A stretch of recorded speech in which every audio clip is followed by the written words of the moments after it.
Hello and good evening to those in the UK.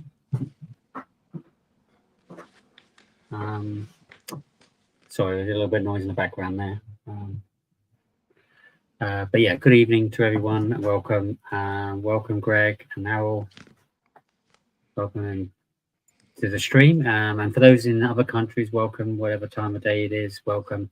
And for those who do watch the stream later on, I hope you enjoy the session that we have in store for you tonight. We have a little shifting gear for tonight because we've not really had much of a very good argument against the Christian worldview of a creator we call our Lord and God and Savior. And this is a challenge that we put out to you atheists and agnostics, which is our challenge today to challenge their worldview. So what we're going to do tonight is home in on a very specific topic, which I'm going to share with you now. Let me just put this up.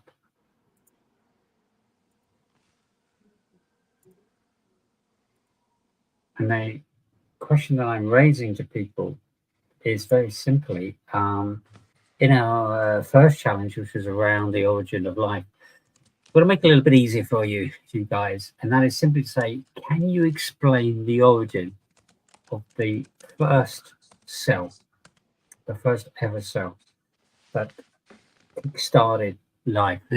We totally get that from a cell, you can then have more cells, because we see that within a cell it has, which we'll go into details in a moment, but that a cell that is made up of so many complex parts, so many elements to the cell, and we're going to touch on that, as I said, shortly, that shows fantastic evidence how the capability of that cell has within it. But that's not really going to be the challenge, of course, but we will touch on that, is how did that very first cell come into existence? So that's our challenge for tonight. So that hopefully you atheists and agnostics out there haven't got to think too hard. So, you think we have to look at the universe, the whole of the universe, maybe for whatever reason. We didn't get much of a great response, although we did have a few people come forward with some kind of response, but where we really want something that really is going to impress us, to say, oh yes, I've got this understood, I've done my research, I can clearly prove the origin of life comes from whatever, and that's what we didn't really find. So we're now going to scale it down, help you guys out, the origin of the very first cell. Now, as we know, part of Darwin's evolutionary theory did involve cells in the sense of a process of evolutionary process from the first cell, or from a number of cells. But what it really didn't do is explain the origin. It was more about that somehow it is some kind of random molecular process, about as far as Darwin went with that. And if you ever read on Darwinism's evolutionary process, it doesn't really provide anything for, well, from certainly any of us on the panel would agree, it's anything really that convincing. But we're not going to just say, okay, we're therefore going to, close that book and throw that in the bin and start again and look at something else. We're going to give you atheists a chance. If you really think from Darwin's evolutionary process, or whatever process that maybe some scientist or individual out there may have as a case. I mean, I've watched many debates from atheists, and okay, maybe I've just missed the good ones, because I haven't found anything that really is in any way compelling to explain the origin of life. And so taking it down to a cell level, hopefully that will make it a bit easier for you. So hopefully we'll have somebody come forward with some interesting ideas. Now, I think, first of all, what I want to do is very quickly show people what a cell looks like. Now, I'm sure most people who've ever studied biology would think, like, this is just very basic. Well, basic in the sense of understanding that, you know, a cell is made up of many parts. But I'm going to just take this a little further, because I think we can easily underestimate the cell structure, which I've now got on the screen now. Let's see if I can just load it up a bit for those of hard of seeing, not hard of sight. Which I know one or two of us in the panel struggle, including myself, hence the glasses. What does a cell look like? Now, I was quite amazed. It's even this illustration here. Obviously, it's not a real cell. This or whatever. From the microscope, this is a animated version, artistic version. For Ray, apologies. There is a little bit more room to zoom in. Ooh. If you like, and yeah, scroll down a little bit. There we go. A little bit more. Scroll down a little bit more. Cool. Yeah, that looks lovely. There we go. Beautiful. Thank you, Barrel. Maximizing the full potential of this single cell, but don't underestimate this little fella. You know, he may be very small, a lot smaller than your little grandchild that's running around your room at the moment. But this little cell is just phenomenal, absolutely phenomenal. So as you can see, you're not going to go through a biology lesson at all, but basically you've got your nucleus, this is like the engine of the cell, and you've got these many parts, all got various different names, nuclear, chromatin, membranes, ribosomes, reticulum, microfilament, various different aspects to the cell. Then what gets even more profound is within this cell, outside of the nucleus, you've got roughly, I think it's a quarter, or not that we know precisely, but a portion, if you like, of what we call these proteins, which is made up of peptides, which then form your polypeptides, and those formations of many peptides, once they reach a certain weight, become basically your protein. And there are, even though I'm saying it like the way I'm saying it, so we've got peptides, millions of those, millions of polypeptides, which is those chains of peptides, and once they reach a certain level, they then become a protein, and wait for it, there's then millions of those proteins in one single cell. And that's contained in this diagram, and then the rest of, you know, is around the cell and of course in the nucleus. And then, not forgetting the nucleus is the key bit here, where we have the genetic code. We have the RNA, DNA code that sits within the nucleus, and that again is made up of millions upon millions, if not billions, of code. If you know, you can imagine a computer program of maybe even 1 million lines long, which will be very sophisticated computer code. Multiply that by the power of 10,000 or some crazy number. You will then get the number of DNA code, RNA code that sits in one single cell. So this to me is like absolutely phenomenal. But it doesn't end there.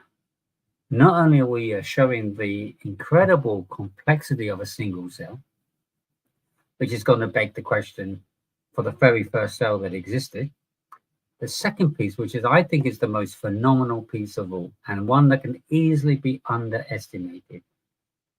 It's not just that the cell contains such extreme complexity, but it also, every element has to exist. If you take out 1 or 2 proteins, you remove 1 or 2 elements, the cell cannot fully form. This is the phenomenal aspect of a cell, that it's so incredibly complex and so incredibly interdependent. But if you remove the odd bit here, or in other words, put it another way, if you're going to somehow try and form this together, you would need every single protein from the peptide level all the way through all these different elements and components of the cell, all the DNA and RNA code, all of it has to be there. And this is part of what at least science can work and help us with, is it at least has provided some confirmation of evidence that that is the case. If you in any way have, through the research that has been done, remove any small element of this protein, or of the cell, elements of the cell, it simply would not form. It absolutely requires everything that exists within the cell. And that's as much as the medical science has been on this case, but they can at least confirm the incredible, amazing complexity and dependence. And why the dependence is so important is simply because if for any reason a cell allegedly just came about by some kind of random process, the chance of every single protein and all the components that make up those proteins and all the RNA, DNA, everything that part of that cell was missing, the probability of all of it forming together and making a complete cell purely by a random process, the probability is just off the charts. It's basically saying that if you're going to believe a cell just came about without, in some kind of random process, which is part of the Darwin's evolutionary process, and I don't think Darwin really had much of a handle on understanding cell structures, it's now clearly evidences, but it's just absolutely, ridiculous in terms of the probability, the chance of it ever happening to what is as close as we would say is virtually impossible, because it's a bit like you winning the lottery 10 times in a row by just randomly buying a ticket with different numbers, randomly picked, and then being the one who, out of 10 million people, winning the lottery 10 times in a row. It's just not happening, let alone once. Not that I played the lottery, but if you're going to base your evidence on something that is that ridiculously unlikely, then what kind of basis of argument that a original cell came from purely some kind of random process, and most importantly of all, to suggest it did not come from some form of intelligent mind, some intelligent designer? And that's the big thing. What do we know about the evidence of anything that's complex? When we see anything that is complex, that's in this world, that we always see that it comes from some intelligent mind, in terms of whatever was produced by humans that we ever discover, or we never see anything just appear incredibly sophisticated purely randomly, and a cell is a brilliant example of that. And that's what we're looking for.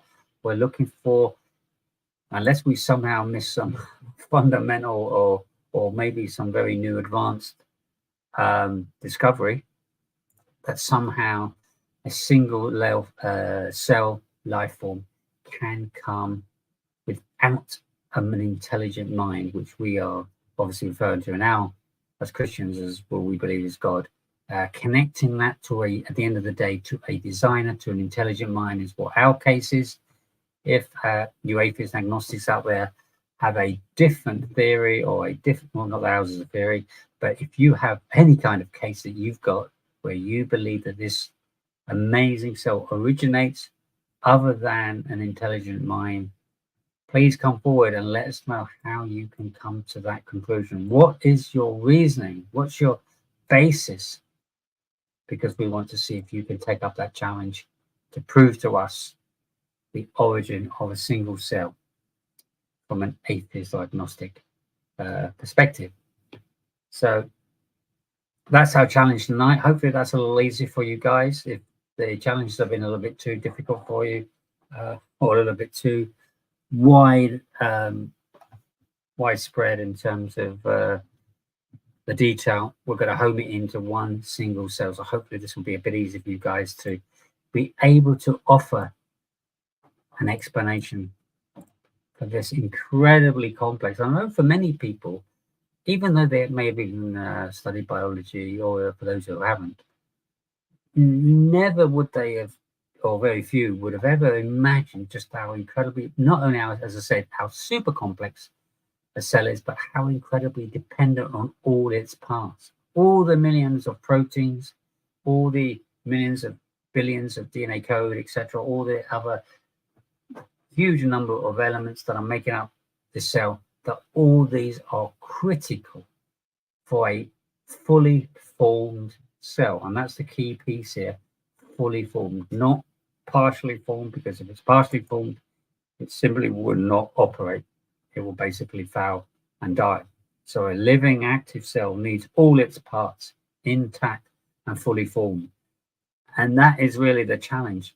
How can such an incredible cell just come about without some kind of intelligence? When you look at a cell, if we could open a cell, which I can't, but if I could open up a cell and show you every single protein, and I could then open up the nucleus and I show you that somehow if I could convert or translate all the RNA and DNA into some kind of, say maybe computer language, and just show it as a kind of line by line code, and I could show you realms upon realms upon realms of all that code. That's when it starts to get awesome. I mean, you'll have to just imagine it in your head, because obviously we couldn't show that on the screen because it would be just impossible. But it's having that knowledge and realization just how incredibly complex and how many individual parts that's made up. But how can all that come about without it absolutely screaming at you? Certainly screams at us, but this is clearly evidence of intelligence behind it.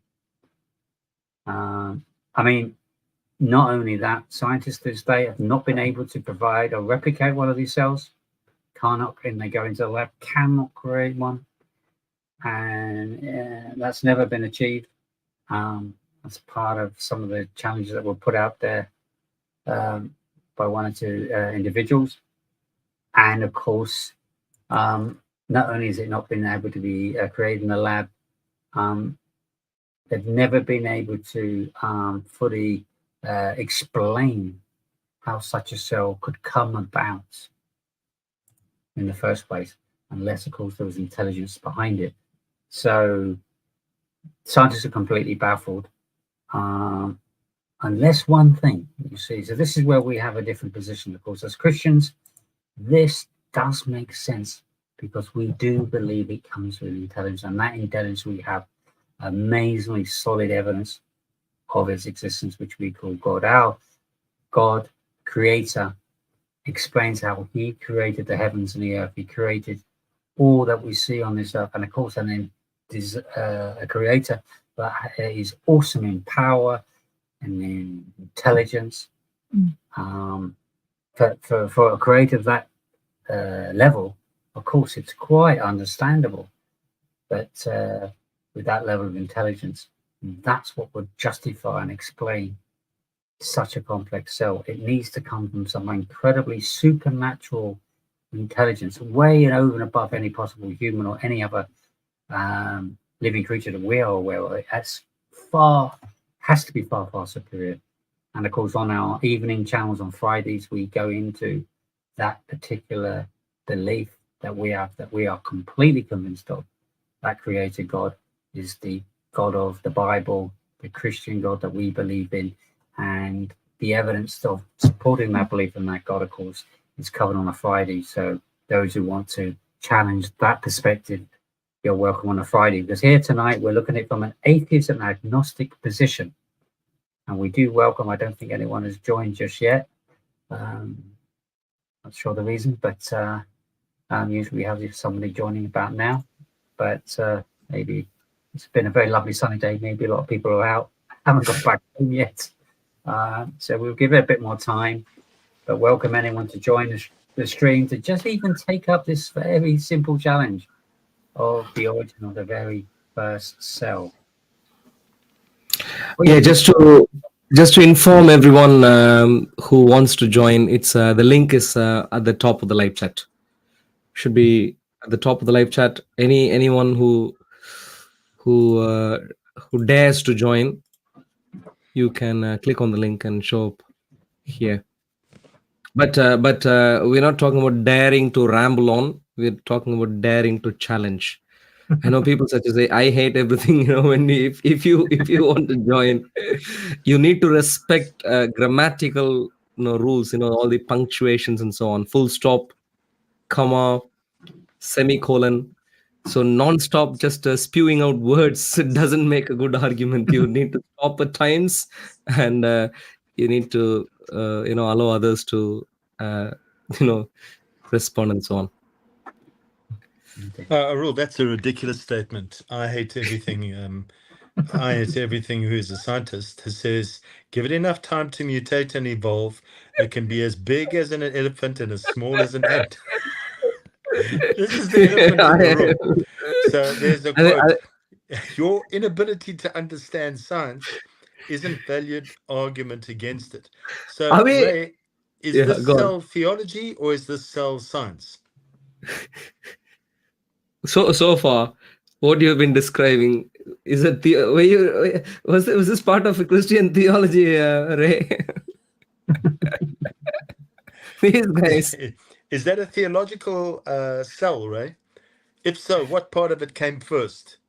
Did the nucleus come before the proteins, or which part came through quantum tunneling from nowhere?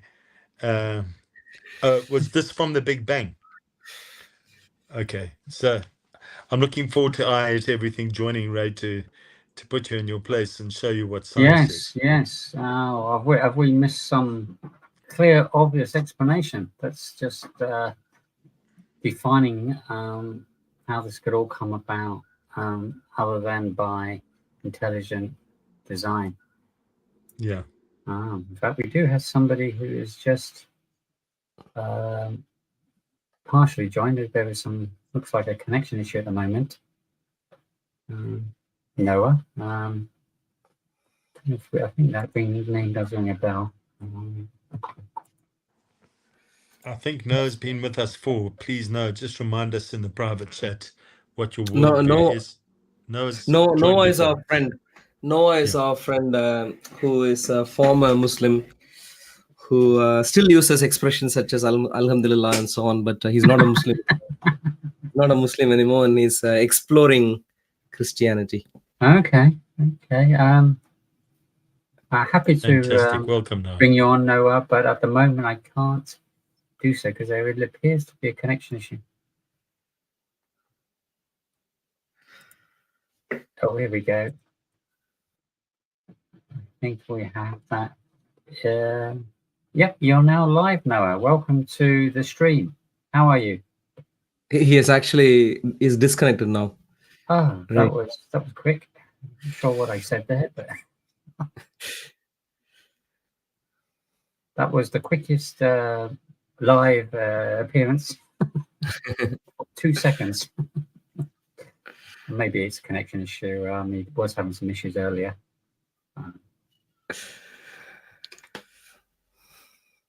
I don't know if it's because our arguments are so tough, which is making people find it so tough to join. I don't know.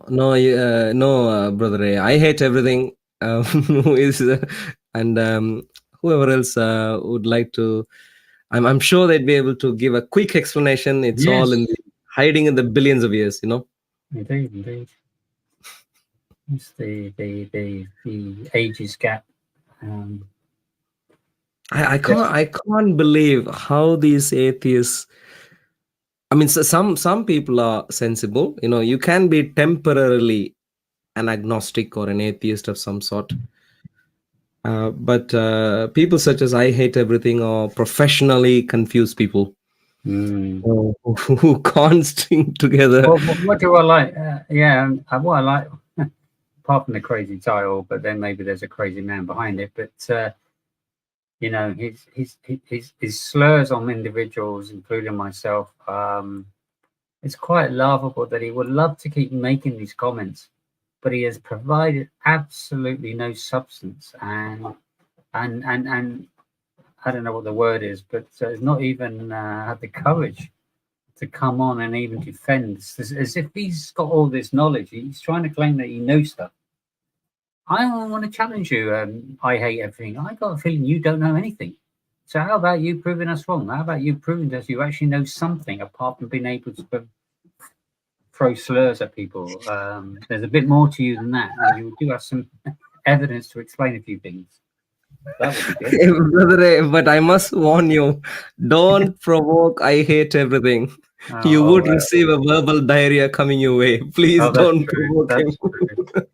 He has joined us a few times, and it's an absolute verbal diarrhea. No one has a clue as to what he is on about. But anyway, Noah is back with us. Sorry. Yeah. Okay. Fair enough. Yeah.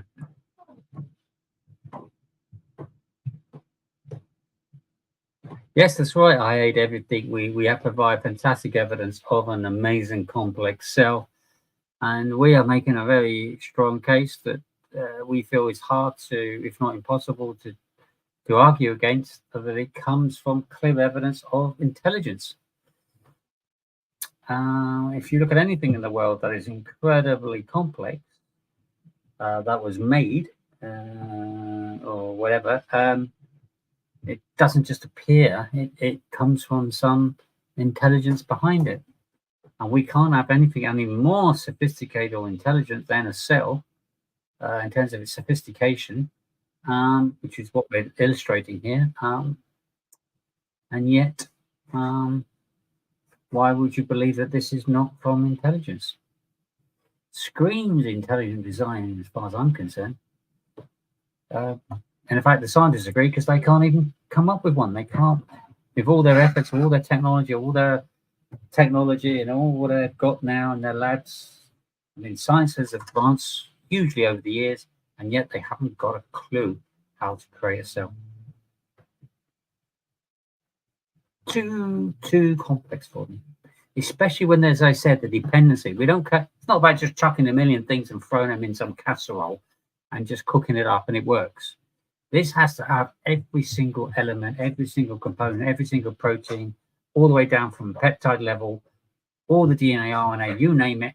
All of it has to be there for it to be fully formed. Anything short of that, it simply will not be a complete, fully formed cell. That is fantastic evidence of real clear purpose and design behind it, and something that has got clear purpose and design with an incredible level of intelligence. Certainly over and above anything you and I or any human being could ever even imagine, because that is, as I said, we as humans have still not been able to replicate it. And we still see the cell in many areas as still a mystery. We haven't fully understood everything in every sense. We've got some interesting comments coming up there. Don't tell me I know this one's going to be fine. But late man in a crack belt there. Must be the trigger. I'm not sure what that's about. Sometimes some of these comments you wonder whether they're actually related to the stream, but anyway. Welcome, yeah, do a little bit of courtesy here. Welcome, Unique, and of course, welcome, Cherokee. This is Cherokee. Welcome again. Just amazing how these continually support us, aren't they, Errol? Just amazing stewards. It's almost like it's, you know, it's almost like clockwork. These people turn up and support us, so it's just phenomenal. So big thanks out for all those who are supporting us. Apologize if I missed anybody. I'm just trying to scroll through the already hundreds of comments. It's just amazing. Oh, I can't wait to see when Operation I Hate Everything comes up. I don't know if he's published that yet or he's kicked that off yet. That'll be interesting. If he ever does bother, those. But Noah, oh, sorry, Noah, I didn't realize you'd sorted out your connections. I don't know how long you were waiting there. Welcome. Hello, do you hear me? We can hear you now, Noah. Hello, guys. How are you all? Very well, thank you, Noah. How are you doing? Okay. Very good. So, So, guys, don't you believe in this cell and the composition of? Did you catch what we said at the beginning? Actually, I was making food. Ah. Then I was putting the stream on, and then I am watching, and now I'm hearing, but I'm still with the doubt. So, don't you believe in the cell structure, or? Oh, yeah, absolutely. So what we're basically saying here, this is a cell structure. So we've got an illustration on screen. I don't know if you're able to see the screen. I see it. Oh, great. So this is what we're saying exists. This is there's no question that exists. And this is basically showing just how unbelievably complex a cell is. So we agree, yeah. And what we're saying basically is it's far more complex than we even could imagine. Scientists are realizing that. I agree. I agree with you. Brilliant. And then with that level of complexity, what do you think is, there's two things I mentioned, by the way. The one was the sheer complexity. And the second thing, which can be easily underestimated, is that if I even take out the odd protein or the odd removal of DNA code, the cell would not fully form. The dependency of all its components is essential for. Yes, it's an entity. It's like a machine, self-organizing, yes, it's the power, it's the energy. Yes. So the question that we're asking, challenging an atheist, what is the source of that very first cell? Because obviously once we have a cell in place, then we're looking about a different process. But here we're talking about the origin of the very first cell, because that very first cell would, of course, all have all these components, all this level of complexity. We have no cell that is the exception to this. So I have maybe an answer. Okay. You know, I one time I investigated the history and stuff, and if you are aware of the great, I don't know the words in English actually, but there was a great oxidation event in the history of the Earth, where a lot of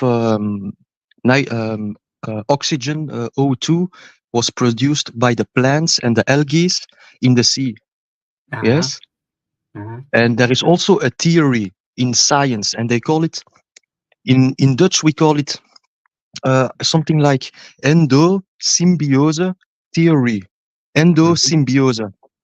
And that means that at the beginning, there was one cells, like plant, little cells, organisms, feeding of oxygen in the water, but there was not a lot of oxygen in the water. So, and these cells, they have a mutation, and this is endosymbiose theory. And this is the origin of plants and animals, and so also human. So maybe this is a reply to you. Whatever happened in the beginning of the origin, endosymbiose theory, it's all primitive. It's like billions of years ago. A cell back then, it was not the same as we have now. Now it is now it has evolved for billions of years. It has perfectionized all the different organs inside the cell, if you want to call it this way. So is this a good answer, Ray? Are you aware of the theory? Greg, Arul? I'm sure he's going to respond, but not a good answer. No. The reason why I don't think it is a good answer is because you have an appearance of matter. And my question is this, and I'll put it on the screen for you. How is it possible to get those quantum particles of matter? Because they must have come from somewhere. Subject to gravitational, these cells are subject to gravitational forces from nothing. So your theory, that scientific theory that you're talking about, has it ever Has it ever been asserted using the scientific method? My best friend, don't ask me for sources. Don't ask me for nothing. What I know is we don't know it. This is only what we know of science. This is what kids learn in school. I learned this when I was 13, 14 years old. Nobody can give you sources. Nobody can tell Okay. you what happened billions of years ago, how cells looked like back then. So it's not science. No. Only God can answer that question. No. But this is tonight is atheist live stream, and Very Ray's good. put the cell up. You've come with a theory, and I'm just asking Noah because I'm not trying to be sarcastic here. I'm just asking that you learnt at school. What you learnt at school, was it using the scientific method? Yes. Okay, so if it's using the scientific method, and the scientific method is you proceed to a state of knowing the truth, which has been established by general truths, results, and consequences obtained by testing through the scientific method. I thought you said you don't know, that it could only be happening over billions of years. So how can you posit something and assert that it is true when you don't know whether it is true and you haven't used the scientific method? Okay. I replied to you because I had the assumption that everything that they give in education when you are a kid, that everything is scientifically proven. That was my assumption. Okay, so No. Evolution is not scientifically proven, is it? It's just an appeal to billions of years. It's just time. It's a time theory. it's a theory, yeah. That's all it is. It has never been proved using the scientific method. but Greg, my assumption is time has always existed. People talk about planets. I always appreciated time a lot. I love time. Time is the beginning. First, there must be time, and then there can be light. Then there can be darkness. There's First, there must be time. There's four other things you need, Noah. No, there's a major flaw with what you just said. Okay, I was making. Okay. Reply. Yeah. So time, space, and matter, all three have to happen at the same time. Absolute. Because if there's no space, there's nowhere for the matter to go. Okay, and if Also, there's no time, there's nowhere that space can begin. yes. So you need to have a continuum of the dependency of time and space and matter, and all of them need to exist at the same time. You cannot have time if there's no space or matter. Okay. So okay. Can you imagine space without time? No. Do you look into a picture? No. Time is everything. Time is absolute. And Once I you've got always space, but if it. there was nothing, you've got no point where time can exist. Perception. Yes, How? but time can still exist. How? Because even when there is no perception, even when there are no planets, God is there, and because God is there, time exists. Maybe here is where maybe the others might be confused. Ray and Greg, actually, Menier is not an atheist. He knows there is a God. He's just trying to work out who that God is. And so maybe that's where the little bit of confusion. Menier, no, Guys, my Fridays, point, the point that I wanted to make. I'm sorry, Arola. I'm sorry. The point that I wanted to make is this cell structure. This is maybe the current knowledge that we have. But what I want to tell you is, what I want to emphasize is science, evolution. This is God's creation. This is aligned. This is one. Don't you believe this? No. No, okay. Menier. Okay. Because the one who you think has created all these actually contradicts, and he gives a different theory, which is historically, scientifically tenable. And the theory that you are proposing, the theory that people are proposing in the form of evolution, is ridiculously, woefully inadequate. It does not. Yeah, It's just not scientific. Because in the Bible is mentioned, yes, but the Bible you can also interpret maybe some other ways. Sometimes literate, sometimes not literate, literally. But the point is, Meneer, you don't want to throw knowledge out for the sake of the ignorant man. And No. the evolution is an ignorant man. It's woefully inadequate.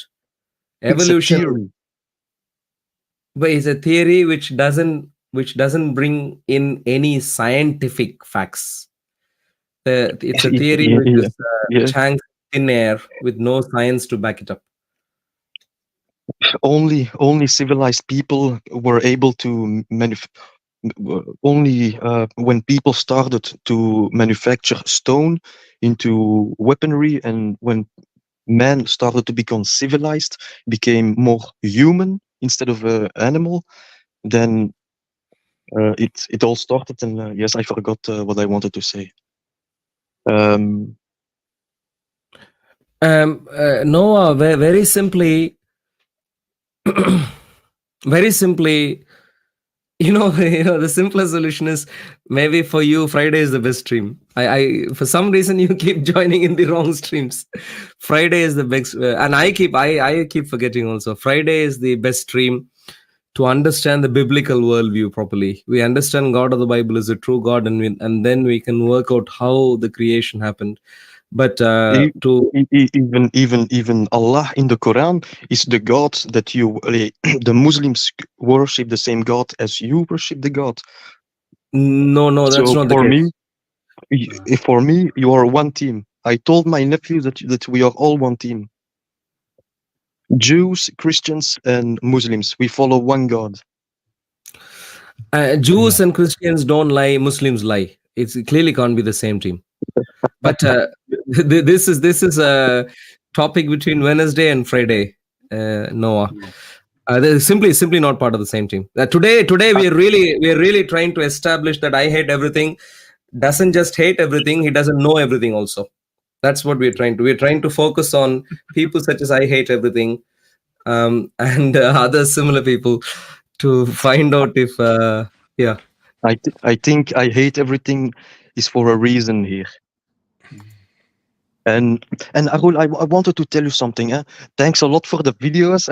It was hilarious. It was very fun videos. 30 minutes. It was. I rewatched it 3 times. I mean it. And keep the good work, okay? And I keep watching. And thank you for having me and for listening to me, although it was not very relevant.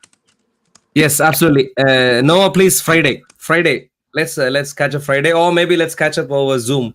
Greg, Ray, myself, you can catch up over Zoom. I just want to say something to Noah. Will do. Noah. Yeah. The last time that you joined, I was on. I don't know if you heard what I was saying, but I'd written Noah on my hand. Yes, you told it. Yes, I heard it. Yeah, you heard it. Do you know why I wrote it on my hand? No. I wrote it on my hand because I listened to myself and I kept going, So I wrote Noah on my hand, so I would stop going, But then you joined the live stream and I thought, this is quite bizarre. I wrote it on my hand and then you joined. So make of that what you will, but I believe that you and I should connect by email. And maybe even I'm sure you're speaking to a rule. I'm not trying to push in, but I would love to catch up with you on Zoom. If you have, do you always write Noah, or was it random? No, it was just, I haven't written it again. It's not here tonight. And I just wrote But have you ever done it, Noah, or do you do other names? Never done other names. I only did it because I kept on going, So I thought, I'm not going to do tonight. And I wrote Noah, your name, Noah. Noah. Yeah. I will think about this, Greg. I will. Maybe there is how do I say it in English? Maybe there is a different, a hidden meaning after this. I will think about this, and Well, my Inshallah. email is greg@operationsteven.org. And if you want to have a Zoom meeting, I would love to meet up with you in Zoom. Oh, yeah. Okay. Okay. All the info. I get it. I have the email. Okay. All right, But now lovely. I cannot write it because I'm eating still. Okay. So thanks a lot, guys. Okay. Have a Okay. good. All right, have a I good keep time. watching. You Good too. speaking to Thanks. you, Noah. Take care. God bless. Blessings. Salam. God's blessings, Noah. So yes, a little confusing in some ways. Thank you for that clarification. I wasn't quite sure where that was going, but it's an interesting little thing that he's like, and it's a very good point he raised.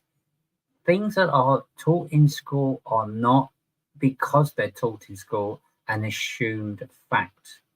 And that is a real faux pas for anyone. When you come out of school, I'm sure you think back and think, well, wait a minute. I cannot just assume because it's taught in school it's true. You need to examine these things. You need to do your research, and you need to have a think as well, because some of them are really crazy ideas, of which there's absolutely no evidence to, but they just sit there as theories. And we had an interesting conversation the other day when a scientific theory, because it's got the word science in front of it, becomes a fact just because you throw in the word science theory. Still a theory, but some individuals said because it's a scientific theory, not just a theory, it's therefore a fact. And of course, that's really playing with words. True might as well be false if you just put something else in front of it. False is false, true is true, theory is theory, fact is fact. We are looking for evidence to substantiate a theory, not just accept a theory, no matter what word you stick in front of it, of course. It's still a theory. And of course, what's been taught in school has been based on very weak arguments, a lot of theories which have now been debunked. Of course, were taught at schools, but there's been many things advanced. Darwinism, scientists now agree that there were many things that Darwin had no clue about. And there were many revelations, advancements that now go right against the face of some of the theories that Darwin put together. Of course, one of the main ones here is regarding this case of some form of random mutational kind of process that somehow such incredibly complex cells, which of course Darwin didn't realize how complex they were, could just come about by some form of random process without any form of intelligence behind it. And that's what we're really challenging here. Can anyone come up with an explanation of the origin of a cell other than the fact it must come from intelligent design? Because that's generally the atheist position, but it doesn't come from intelligence. Now, I don't know if that's some kind of default position because they just don't want to admit there's a God. Because if we say it comes from intelligent design, we're like, okay, now that you've admitted that, because that's the most logical explanation, we now got to look at who that intelligent designer is, who that intelligent mind is. Whose intelligent mind are we talking about? So I think part of it is the fear of where that would lead, because what Noah is talking about is like some simple cell. This is the simplest cell you can have. This is the very, very basic cell. The very basic cell of any cell that exists on this planet is still incredibly super complex.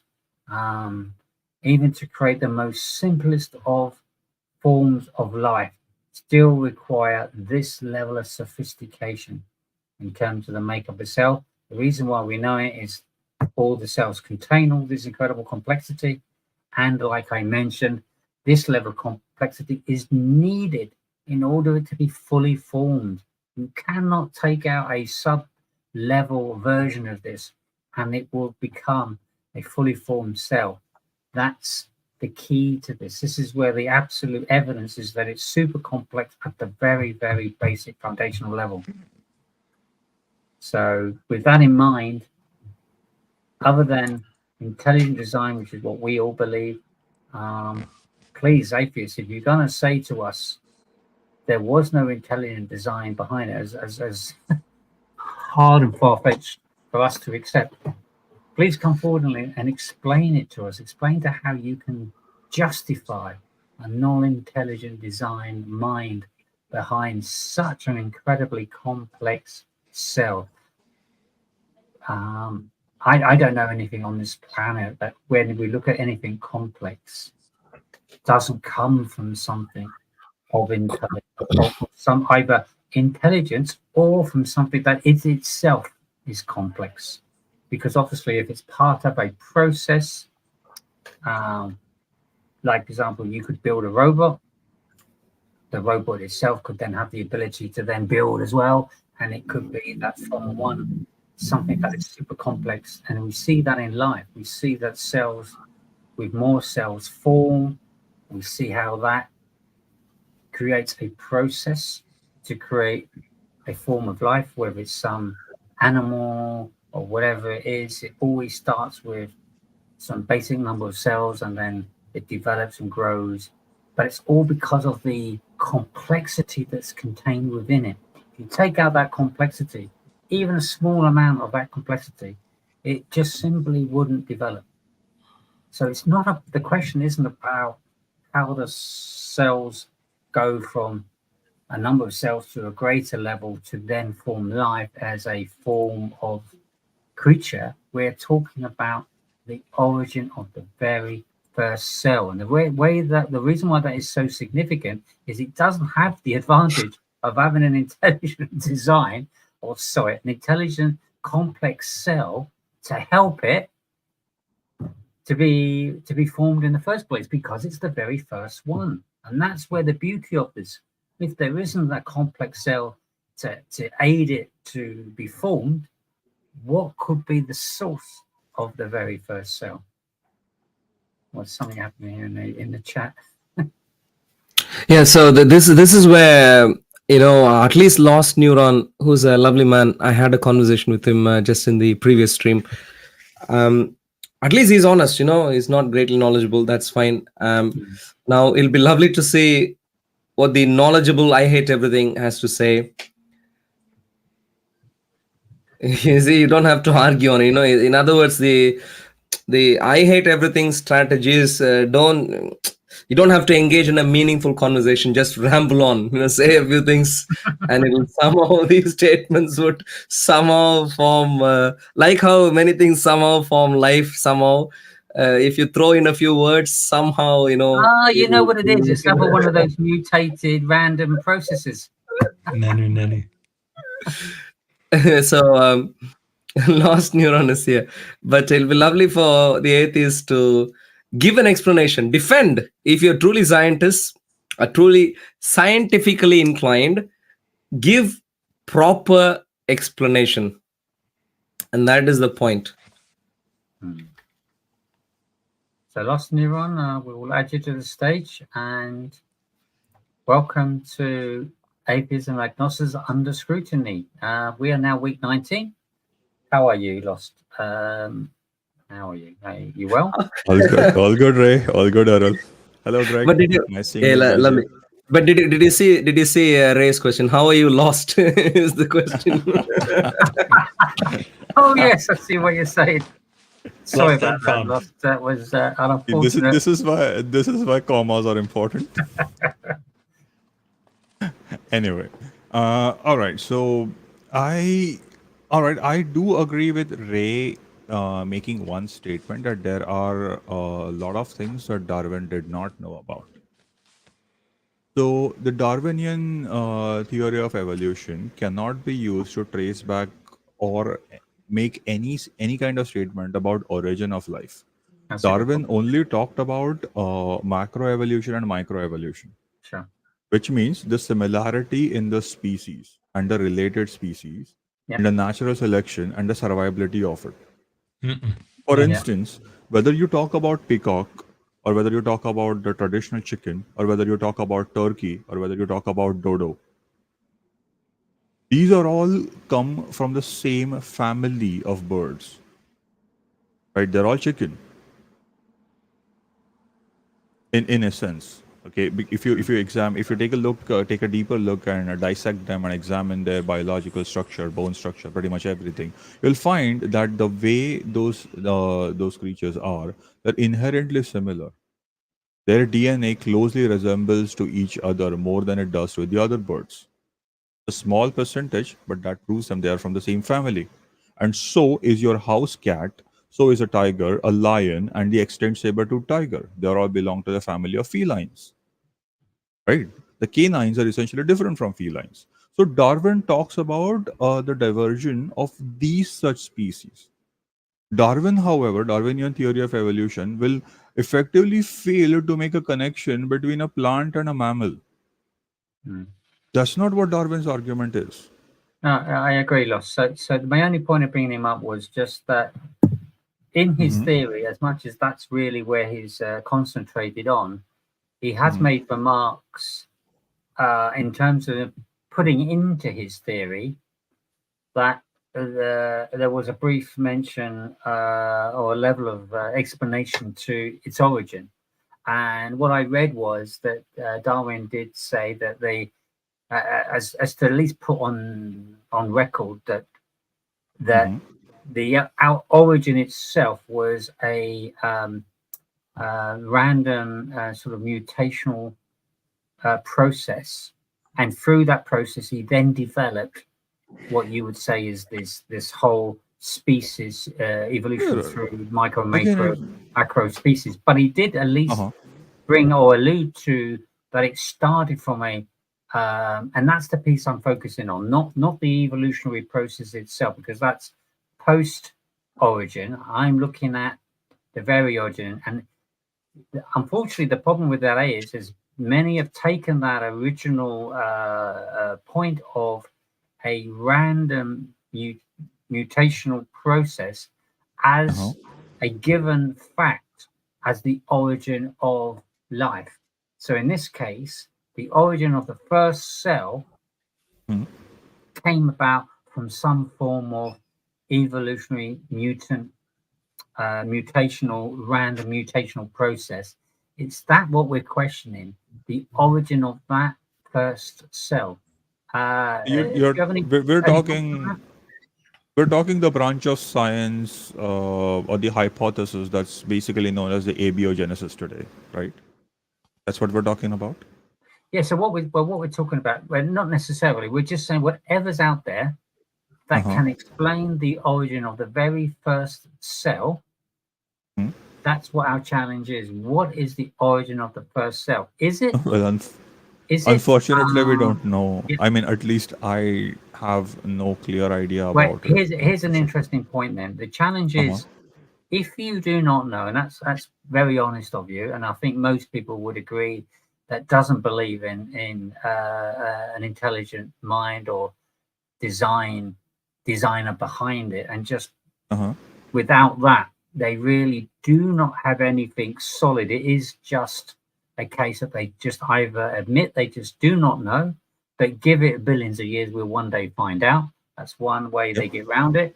But really what we're looking at is, what is the basis to say that if you do not know or have a definite explanation, why can't you at least accept, based on the evidence that you do have, that the very first cell, as every cell is, an incredibly complex cell, that why can't it, with the knowledge of how incredibly complex it is and how incredibly dependent it is of every element of that cell, that cannot come from an intelligent mind? Why is that not a logical explanation for that origin of that first cell? Okay, I get your question. But unfortunately, there is no single statement answer to this question that I can think of. Now, the problem is, are you regarding the first... I'm not looking for an explanation necessarily. It's fine if you don't have one. But do you think the actual... No, let me just quickly clarify with you on this one. That are you trying to regard the first cell, the proverbial first cell, or proverbial literal, doesn't matter which. The first cell as the first life. or as the first sign of life? Yes. Okay. Then do you know that there are things which have been repeatedly proven, like the movement of proteins, for instance, the movement of complex proteins, which is oftentimes regarded as an intelligent, sentient movement coming out of just a few proteins. Right. Not sure Right, what that and proteins are essentially just complex molecules bunched together. There are Yep. several evidences, all right, of proteins moving towards each other intelligently, like they're seeking out each other. Yeah. All right, and we essentially agree that they're just a bunch of molecules with no significant nucleus or any other such things that we associate with the sign of life. But still, these proteins somehow seem to seek out each other, navigate through the other obstacles in their path in an attempt to unite or form bonds with each other. So 1 second here. Where do these proteins reside? They are everywhere. They're inside the body, even outside the body. You place them in a culture, they'll do the same thing. So I think you missed my point. If you look at I'm saying we're looking at the very first cell, okay? With the very first cell, it contains proteins, okay, and it contains That's correct.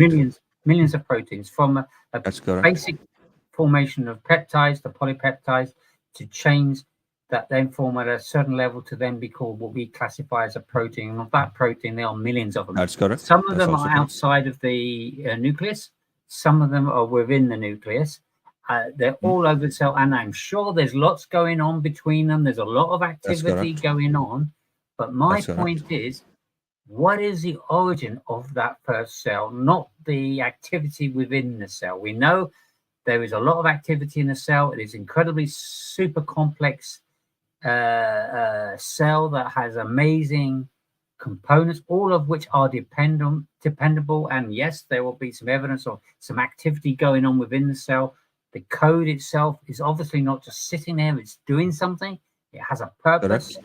But my point is to go back one step and say, no, I'm not worried about or challenging the activity of the cell, but the origin of the cell itself.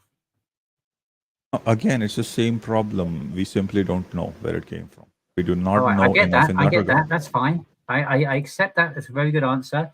If you look at it in terms of the science behind it, we do not know from that point of view.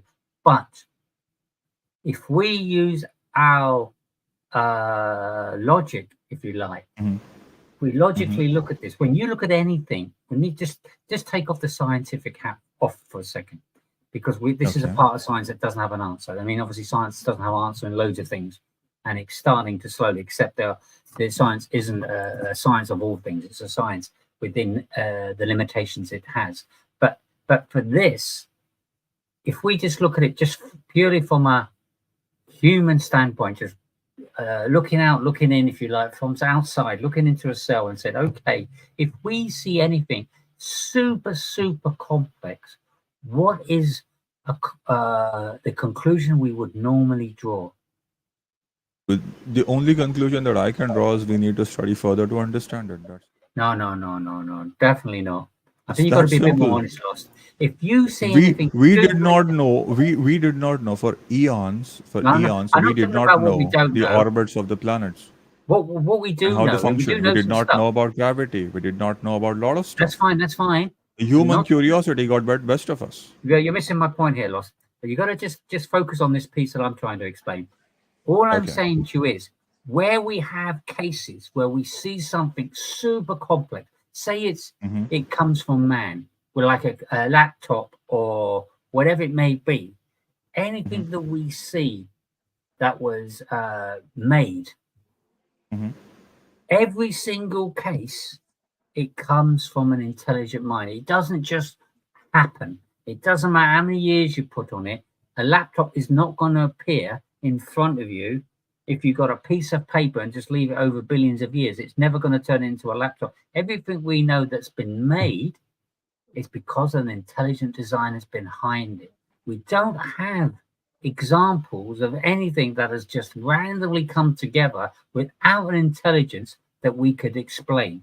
Everything that we've seen that's been made has always been made where there's intelligence behind it, there's a very sophisticated purpose behind it that's been deliberately put together a certain way. It's always because it comes from an intelligent mind. That is the evidence we do have. So logically, if we follow that inference, why can't a cell that's so much more complex, Ray, therefore unfortunately, not your have an statement is intelligent not. mind? You see my point? Ray, yeah, I see your point, but Ray, but not entirety of your statement can be taken as a correct one. Because there are many things in nature that happen by themselves without an intelligent mind to it that indicate tremendous amount of complexity, organization, right, and and not just a pattern but a symmetry. So I think there are many things in you're nature. missing my point here. I'm talking about things that have been made. I know with nature, like with cells, from cells, the building up of cells into. Ray, I have already answered that. Where did the first cell come from? We do not know. All right. So this is another branch of abiogenesis. I'm going to just mute you, Lost. You can't just interrupt right in mid sentence. We're just not going to get a flow here. So just out of respect, can I just let me finish my sentence, and I'll let you finish your sentence, and we can get a good flow going here. Because my point is, yes, in nature, once there is complexity in nature, because of the way nature works, it has their potential. Because a cell, for example, has the complexity, the DNA code, things can happen from that cell. When many cells come together, there is processes that you can observe because there is complexity already there. I'm talking about something that starts without any complexity that assists it to start. So yes, in nature, you can see loads of things that once they're in place, they are all working together. It creates results which it itself then results in a process that, like obviously two humans coming together, through that process, there is a life that comes from that. We can see in nature how it works, but that's because the complexity, the program is already there. But I'm talking about an example where there is no complexity at all to begin with. The complexity is the very, very beginning in the very first cell. How did that then start? Because everything that's been done by man, where there's complexity, is because there's intelligent design, but it doesn't just randomly happen and somebody just randomly throws stuff around the room and it produces some very beautiful carved table. It's because there's intelligent design. And so that's really what my point is. I see your point, Ray. Okay, now let me tell you a certain, I don't know, examples don't really prove a point in that regard, but there are several examples where things are happening, okay, randomly, but they do produce complex results, right? Simply speaking, lightning striking the sand, creating glass patterns. If you take them under a microscope, they're incredibly complex and they are structured. So if you just take one slice of that glass under a microscope, you would see a beautiful symmetric pattern that is coming out of it. And to the person who's not looking or who doesn't know how lightning striking the sand can create glass, will simply regard it as somebody, some intelligent life form's creation, whereas that thing actually just happened naturally. This is just one small example of what things can be. Now, regarding the cell, the process is obviously far, far more complex than lightning striking a random thing and creating a random pattern. It's far more complex. It has taken billions of years. It has happened billions of years ago. We really don't know what happened there. We simply don't know enough. That doesn't mean that we can just attribute it. Right? You can just go ahead and 100% attribute it to some other creator. Can I please jump in? But Greg, you wanted to say something before that. Greg, did you want to? No, I just wanted to ask. Noah a couple of questions. No. Lost neuron. Lost neuron. Sorry, I wanted to ask Lost neuron a couple of questions because you alluded earlier that things happen randomly and cells happen randomly. And one of the greatest complexities is not only, like Ray said, what's in the cell, but the flagellum motor that powers the cell and guides the cell to exactly where it should go. And the chances of it happening, I think, are 10 to the power of 156, something ridiculous like that in terms of DNA and the amount of cells that it would take just in a human being, in an eye, for the eye to actually work. So when you're That's correct. looking at these flagellum motors under a microscope, they are guided. It's like a little engine with a tail on it, and it swims through, and you've got the strands of DNA. Now, I'm not a scientist, but the question I wanted to ask you when you were talking about the lightning, are there any of these random acts that have been observed scientifically that have brought about life? Again, we don't know. See, Okay, here's the thing. No, see, here's the thing. Lightning striking a sand is a very, very basic example. Very basic, very simplistic, and very minimalistic example as compared to what's going on inside the cell. Right? Sure. You will agree to it, right? Yeah, I agree to that. Yes. So that's what I'm saying. All I'm saying that if a complex structure taken under a microscope, a complex structure can be born from a simple act of lightning striking the sand, okay, it can possibly, I'm not saying that definite, but there is a chance that there are certain events, no matter how small the chance it can be, there's still a chance that it can happen. I am not saying that something struck once and the first cell randomly burst into existence. No, it probably didn't happen that way. It took several iterations. The conditions were right. And it was one in a trillion probable chance, or maybe more than that. No, trillion. That something went very right. There's no number, lost neuron. There's no number. There's no algorithm. There's no number for the chances of that happening. But of course, this is a truth claim. But I wanted to say to you, scientifically, if you had to watch a male and a female having sex and producing offspring, that would be a simple scientific method to see that from a cell, from a sperm cell and an egg, that this incredibly complex act would produce another human being. What Ray is saying is the first cell, the origin of the first cell, and what you're saying is a random act could possibly have happened, and the weighting that you're giving to that random act is like 1 in a trillion. I'm saying to you, the weighting that I would give to that act to produce life, which then has to have a counterpart again to produce more life. So you would need cells in abundance. You'd need billions of cells that all need to be not billions, but yeah. Well, not billions, but yeah, cells you're right. are there You're right in eye? a sense. How many cells are there right in the eye, a lost sense. neuron? Yeah, there are probably millions, of course. Millions. So Probably when you more say, than that. okay, so when you say, it's just something I want you to think about, because Ray's brought up the origin of the cell. I'm not saying this with a mean spirit, but I think it's this intellectually dishonest of you to say that those cells have been scientifically proven to randomly move around. While I agree with you, I didn't say cells. I'm not saying cells. I never said that.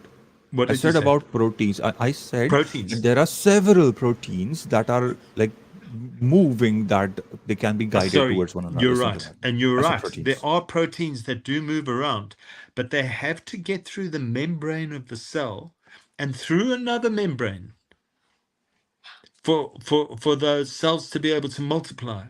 And that can't be a random thing.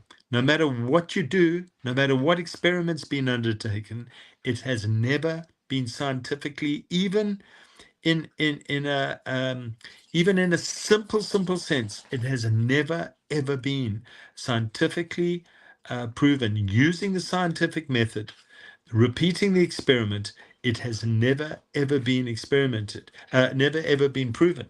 So it's not science. It's like Ray said earlier. It is just a claim where an almighty, powerful God that reveals himself to humanity, and everything that he reveals, everything that he says, is historically and with artifacts proven. Everything. And you've got this evidence, and you've got this storyline, you've got this continuity, and you've got it all. Everything that has been said comports with science. It all comports with science. Okay. So quick question here. Okay. I am not trying to take this back to God created man argument. All right. I'm not trying to take this back to. But the moment you bring religion into this is the moment you have several questions. Because if the God created man the way it is, why are we arguing about the first cell? Right? If the God dropped a man from the sky directly on the ground, boom, we shouldn't be arguing about the first cell. Well, yeah, there's a very good reason why we are putting the challenge out for the origin of the first cell, because the first cell hasn't got anything in nature that can help it along. It's just on its own. So the very first cell has the unfortunate challenge of being on its own. It doesn't have any helper or anything that can happen, because it's the very, very first cell, to then form life. And more importantly, a better way of putting this is how it could be just so complex. How can, because it needs to be, and that's the point of this. If it wasn't so complex, it just simply wouldn't be fully formed. It wouldn't be able to function the way it functions. It needs to be this complex for it to function the way it functions. That's all we have in science, that cells all have to be, every single cell that exists that science has seen is this level of super complex. And that for us is saying, okay, because everything is so super complex, what is the origin? What we got to think about is what could get that level of complexity in the cell in the first place.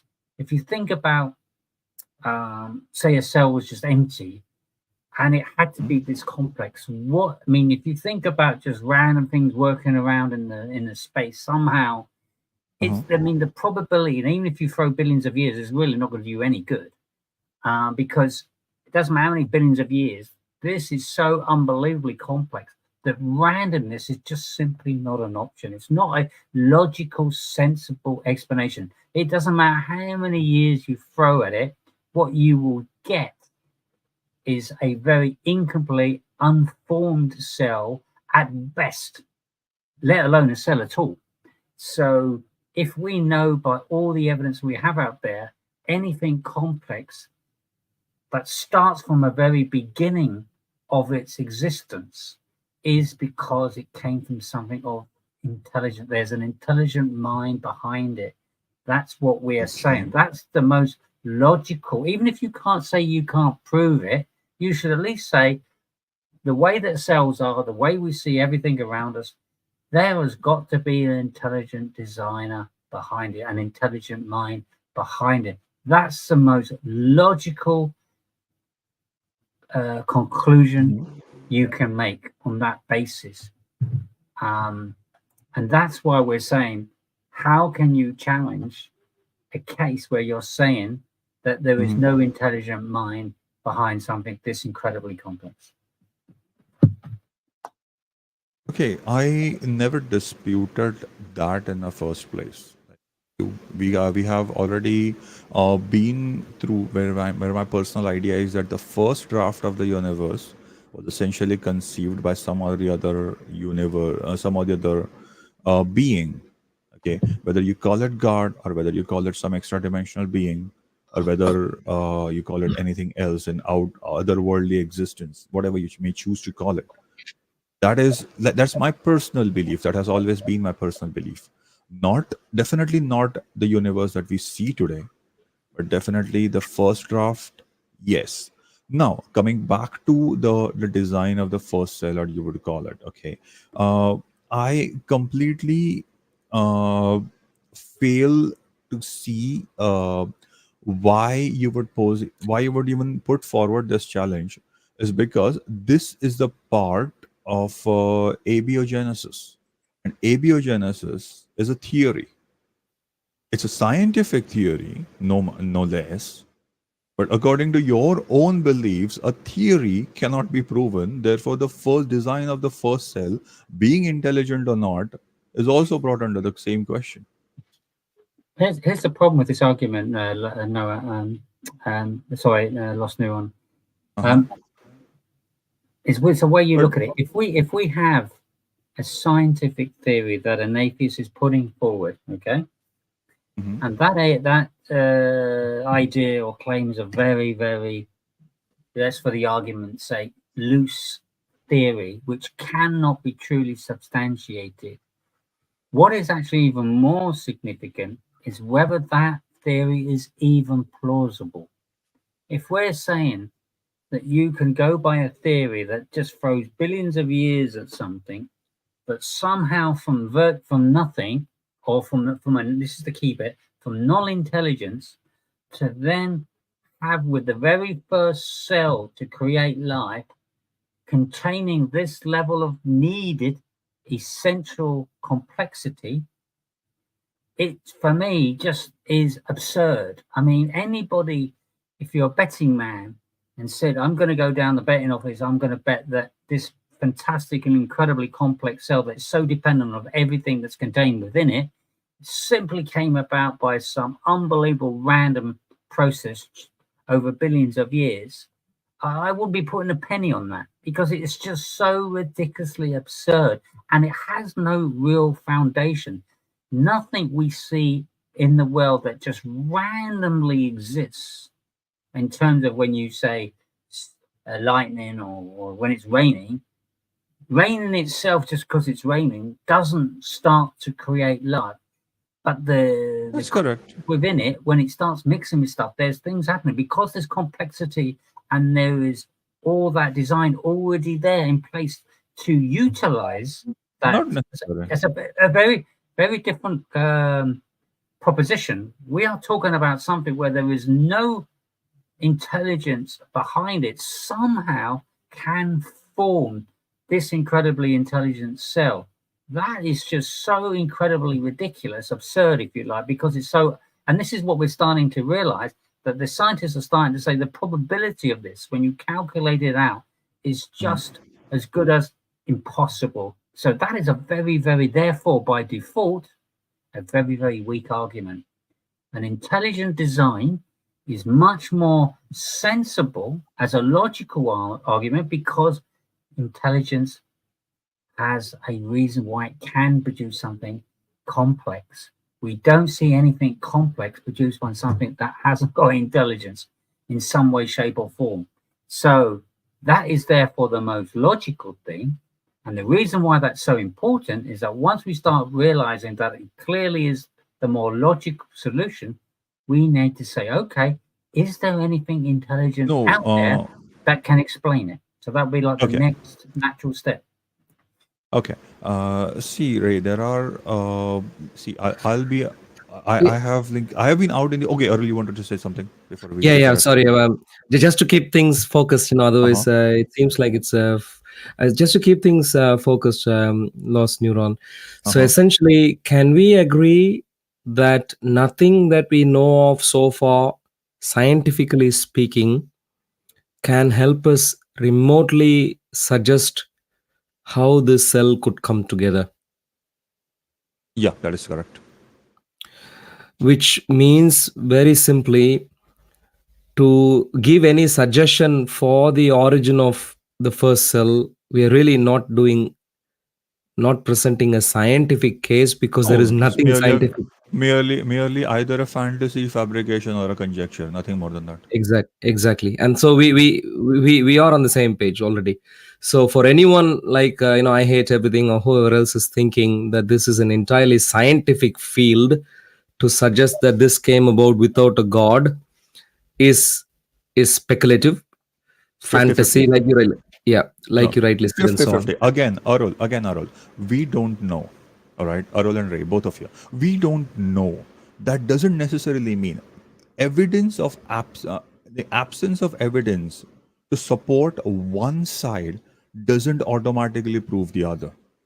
That's exactly we come in Lost Neuron. You're entirely right. If what you're saying is true in terms of the premise, you'd be right.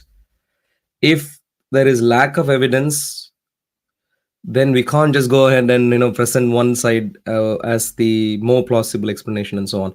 That's not our point. Our point is there is no scientific thesis. There's no scientific theory at all in this area. Yet. Oh, Science is a continuous process. Yet being the keyword here. Not really. Let me finish my point, and you would see. Go ahead. There is no scientific theory that then there is no theory that could be remotely qualified to be a scientific theory to suggest how this cell could have come about without external intervention. It's simply. And I would add only word yet. So far.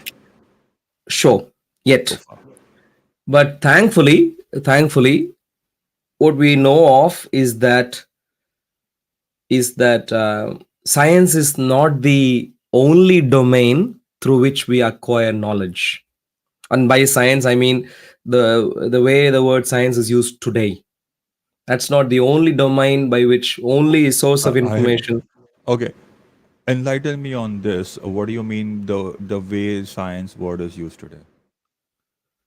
I mean, enlighten me on this, because I'm kind of like I'm not debating on this one. I'm merely asking out of curiosity, because there is only one science that I know of that is a scientific method. Yeah, but when the word science began to be used for the very first time, the word actually comes from Greek and Latin roots, which go back to just knowledge. So any way in which you acquire knowledge is scientific already. Doesn't matter, it has to be. But today we have a very particular narrow field which we call science. So not narrow, but yeah. Please, Arul, can you please stop using these loaded terms? These are very strong words that you use. They are essentially very loaded terms because you are looking at it from one particular lens. It doesn't work that way, my man. Really. Okay. When you speak, you speak. When I speak, I speak. Okay, I don't dictate. But I don't dictate how you speak.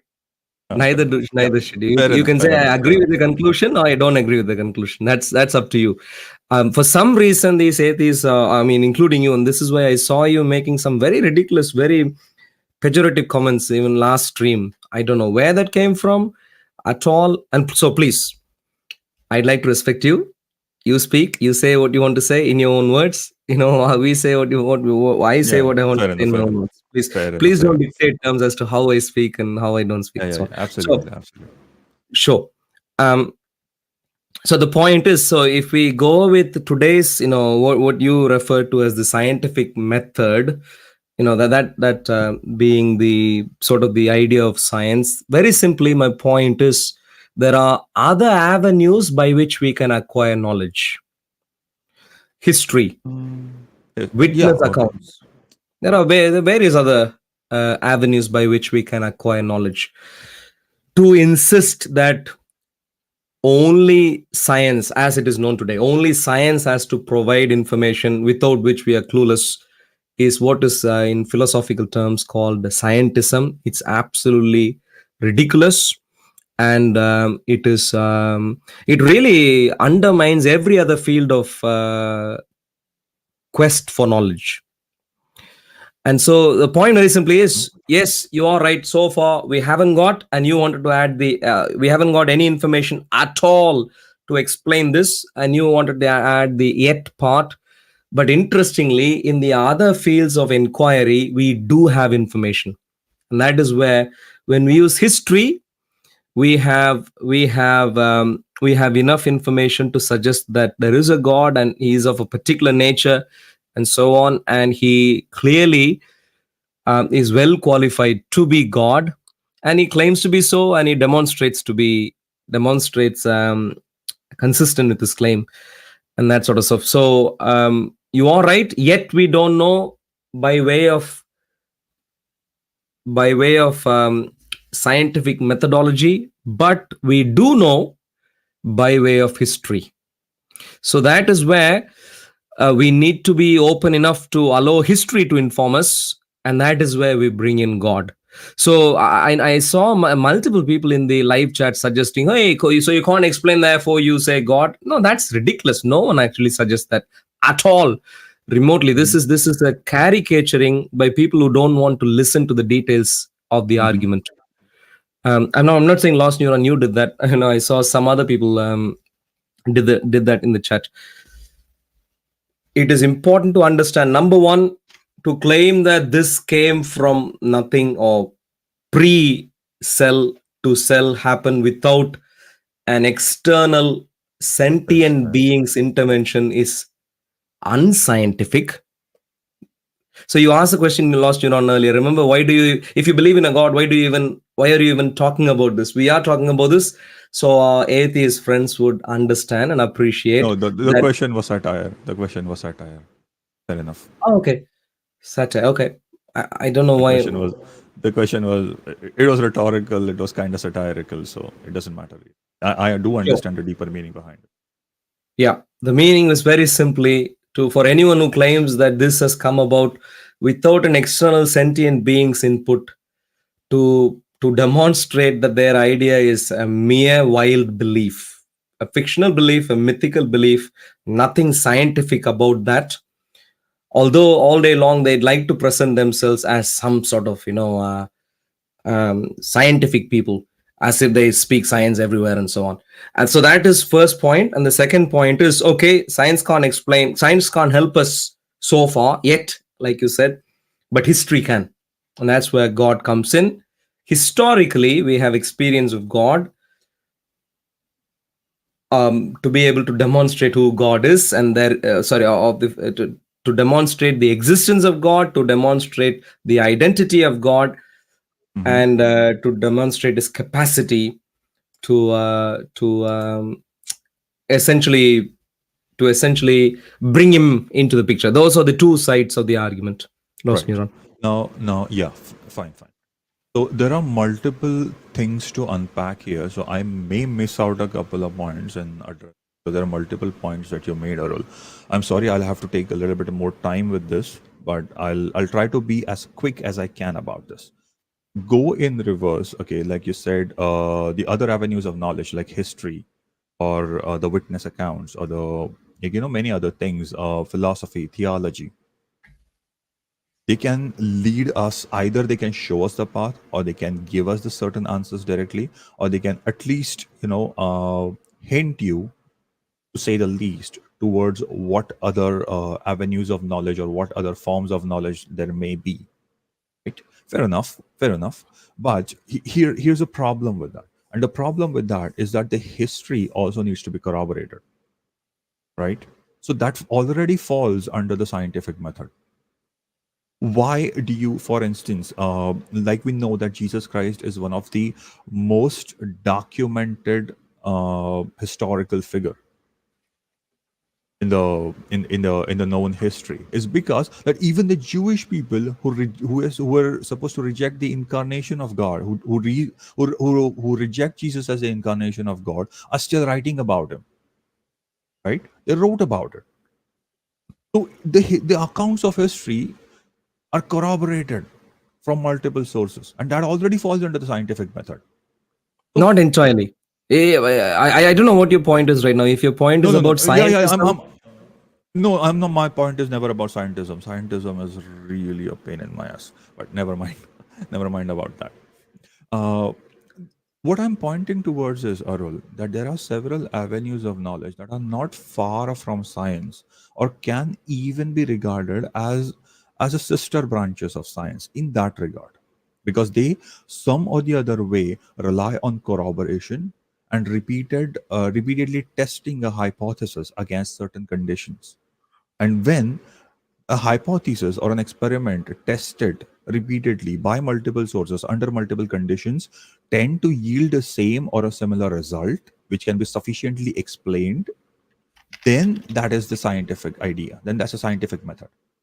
The history, for instance, multiple accounts written by multiple people about the same event, when they corroborate and the certain details match, that's when we say that this account of history is correct, right? So this avenue of gaining knowledge is again scientific. Fair enough. Now coming back to the account of Jesus Christ and the account of God, because the God, according to you guys and according to Christianity, God tells us how and why we are here, right?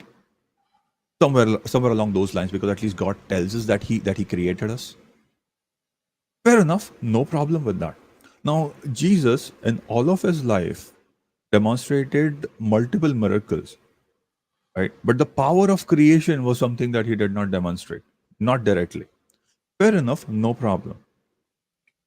No problem. It's not like he created something out of a thin air. It's not like he created a dog or a cat out of a thin air to demonstrate his power of creation with a thought. Not that he did it. I'm not saying that he couldn't. I'm saying that he didn't. All right. So the power of creation, whether it lies truly with the God or not, is only on the account of the written word, which comes from a God, which can be established as a divine, which comes from a God whose human form can be associated with the divinity through the historical accounts. There's a lot of via here. There's a lot of hearsay here, which cannot be established as a fact. So I am circling back to the same point. Okay, just because a science cannot put forward a sufficiently plausible theory or establish a scientific method to say where this origin of life came from, does not mean that you can just point to the other source and say that, okay, this is why or this is where it came from. It's still there. It's still out there. We still need to discover it. We still need to investigate and prove once and for all where it comes from. And that is the pursuit that we should all go after. Just because you haven't doesn't mean others haven't. Last Neuron, your description of analysis in terms of establishing the veracity of the Bible is inadequate. Maybe that's just because you haven't studied this area in detail. But for you to say the biblical knowledge is just hearsay is ridiculous. It's woefully inadequate. You simply don't seem to be aware of the research areas behind this, but that's fine. You're most welcome to join on a Friday, and of course, but it's a huge field. It's a really huge field, and we can navigate through that. I'm not saying New Testament is no. Let me finish, please. For you to caricature that the biblical accounts or somehow hearsay somewhere is just wrong. It's plain, simple, wrong. You can't just throw in assertions merely because you haven't studied the field. You can't just throw in assertions like Fair that. Enough. It is true that perhaps in other sort of literature, maybe related to Islam, related to Hinduism and other things, there is plenty of perhaps hearsay, but not with Christianity. And so, but that's on a Friday, yeah, people have studied the Christian history. Well, when I say Christian history, I don't mean what even happened after Jesus, after the apostles. I really mean what really happened during Jesus and the apostles' times, and also the Old Testament history. The history of the nation of Israel and pre that and so on. So it's these are areas which are well studied, well established, and so. But that's on a Friday, Lost Neuron. No one is remotely suggesting, hey, you don't have an answer, we have a hearsay answer, take it. That's not anyone's suggestion here. What we are rather saying is we have a very good answer, historically sound answer, well tested answer, and Friday is the way to go. Yeah, fair enough then, because but I would like to quickly circle back to one particular point that Ray made, which kind of stuck with me, is that if the first cell served no purpose, why create it? If there's an intelligent thought behind creating it, and if it serves no purpose, why create No, it? Why that's not bother what we're creating saying, it? Lost Nerd. It's We're an not saying that exercise at in all. futility from God's end. Yeah, we're not saying that at all. We're not saying the first cell just existed on its own, had no purpose, just was sitting there. That's not the account that we understand how it took place. When God, through the biblical account, describes creation, it describes many things were created. You know, it says it creates it all in 6 days. It doesn't say it creates one cell and then it will be the second cell, and then, you know what I mean? It's going to be what we're trying to say is at the very, very beginning, when whatever that beginning is has no helper to help it along, because it won't have at the very beginning, what could be the explanation? Because the God account says that God was behind it because God has that level of intelligence, can create everything. He's documented it as well as a plausible explanation of how it all came about. But when you simply look at it from a logical point of view, even as an atheist might, is to say what we can agree with is whatever that beginning was, because it is so complex, it really does infer strongly of an intelligent mind. It's a bit like if you was in a room and you saw, I don't know, say, let's think of something. No, because I'm at a loss here, Ray. So one second, I haven't quite finished my but point. go Let me just finish Go my point and see what you think at this Yeah, point. If you're in a Go room and you saw in a room, I don't know, a pair of shoes, very nice pair of shoes. Do you think that because you see those pair of shoes and you do not know who made them, you can look all around, no one's owning up, you have to somehow find out who made those shoes? What you would conclude, even though you can't find who made them, you're not going to conclude, oh, well, those shoes must have probably been there from billions of years that somehow formed those pair of shoes that beautifully matched. The left shoe and the right shoe just beautifully matched, and it all lovely shape and everything. The laces got somehow involved and blah, blah, blah. And you've got these two beautifully made pair of shoes. You're not going to say that. You're going to say there must have been somebody that made those shoes.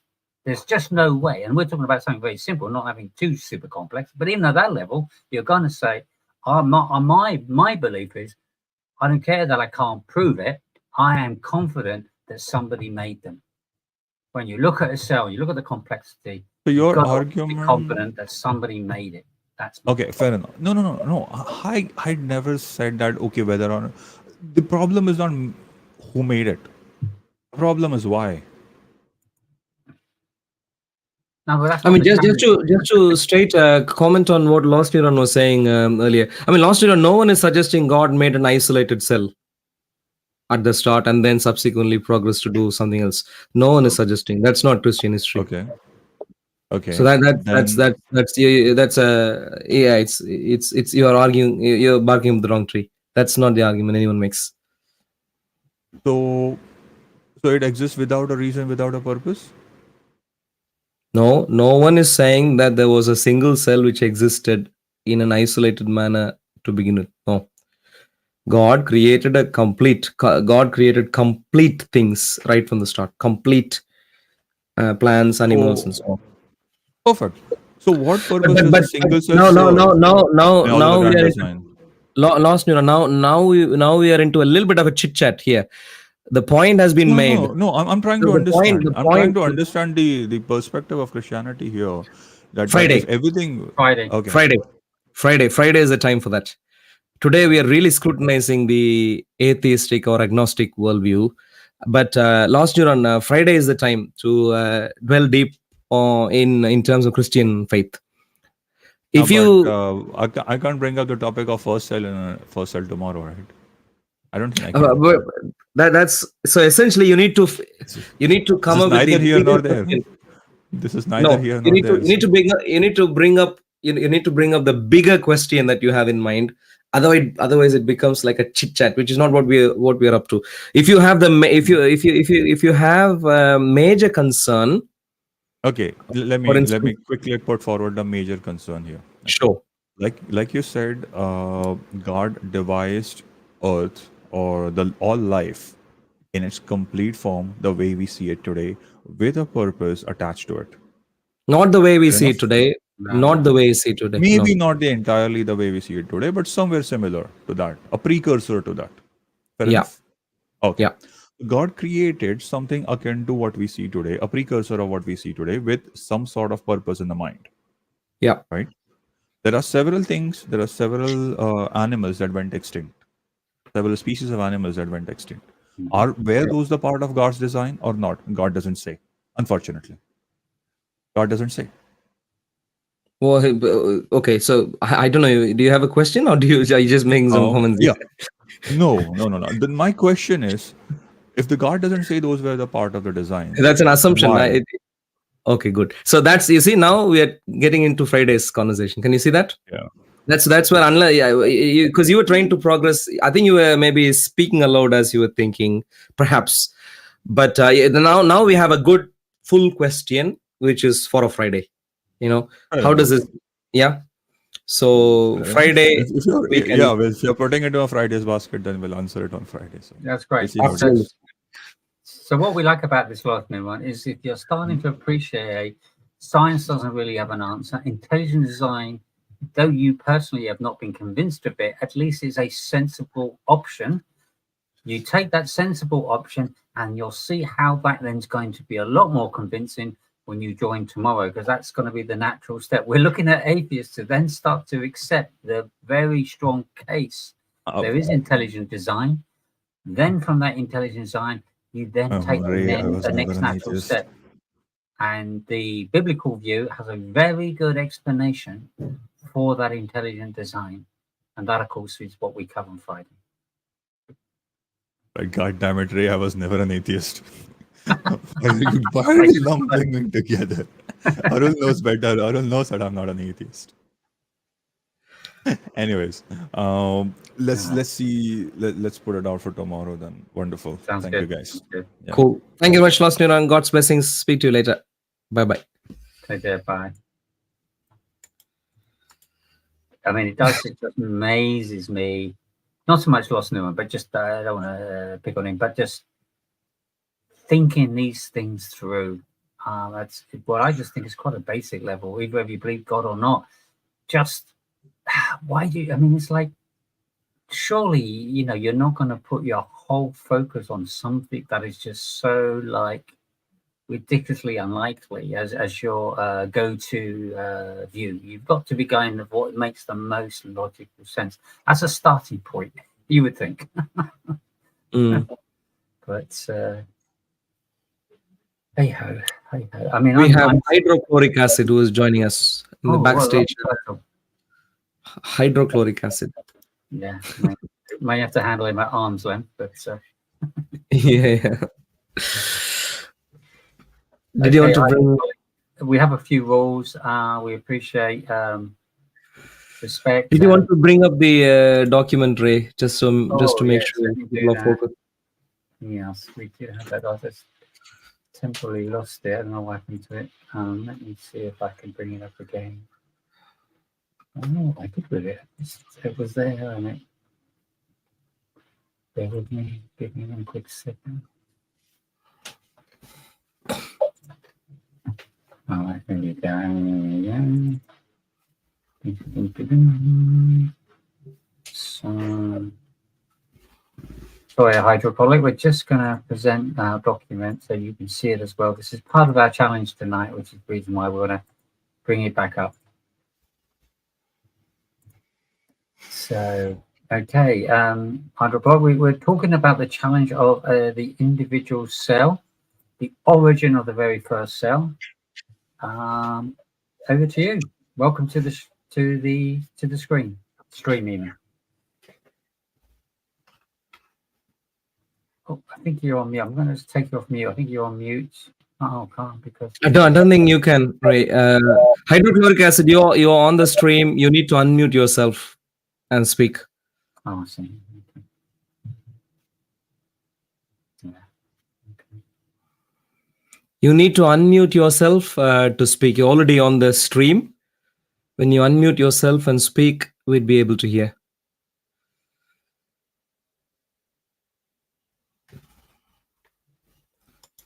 Hydrochloric acid.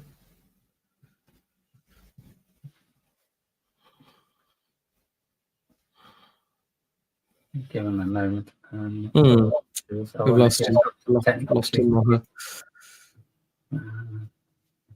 Hopefully he'll pop back. Has he been in the chat at all? I haven't managed to. Hydrochloric acid, no, not really. Okay. There were a few people who were jumping on and off. So anyway, no comments from hydrochloric acid. So just so we are clear, for every atheist or agnostic in the live chat, you're most welcome to join the stream and give an explanation. Because when you refuse the existence of God, you need to be able to demonstrate how the first cell could come about from no first cell. HJ Ivan, stay focused. We're not talking about random topics right now, so stay focused, please. The question we are asking is, how can one, if you believe that there is no God, how can this cell come about? Is what we are looking for.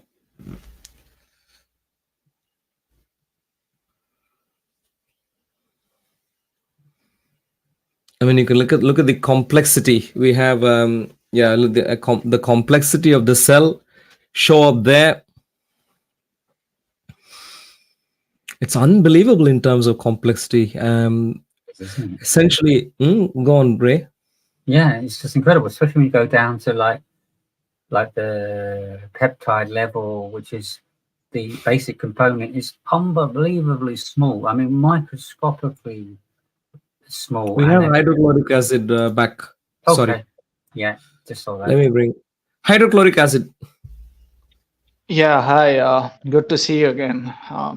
Yes, I actually, I think a couple of weeks ago, I think I did answer on this, on how actually a cell evolved from, the non-organic matter, and Haru did laughed on that.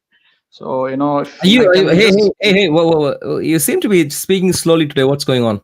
You're not understanding anything. You speak so fast, right? So I have to speak it so slowly, or else if I speak it very quick, you're gonna say, yo, calm down, soldier. You're gonna mute me, or you're gonna remove or something like that. So this is I hate everything, by the way, Ray. I hate everything. What are your other names? I hate everything and no, right. Black hole swallows God or something, and then a couple of other. I don't know why you have all these different persona. Is that because people keep kicking you out? No, it's because I speak the truth. I tell the truth, and it hurts people. That is why they time out me on on the YouTube chat. So yeah, even yesterday as well. I hope you remember what I spoke yesterday in the YouTube chat, and they put me on a timeout. So that is why I do have a different accounts. Just in case if I. I'm a bit puzzled here because when I look through your comments, if you are the same person as I hate everything, it's not even a case of you talking the truth, is it? It's a case of you just throwing these ranting on. Yeah, that's the more accurate term. It depends. No, it depends on the person's perspective. In your perspective, I'm not speaking the truth, but in my perspective and in others' atheist perspective, it's the truth. So that is the reason why we have all this sort of wars and going on. My truth, is not truth to you, and your truth is not truth to me. So that is the reason why we have. What I'm saying here is not about truth; it's about conjecture. You're making lots of slanderous comments, which are not about defining truth.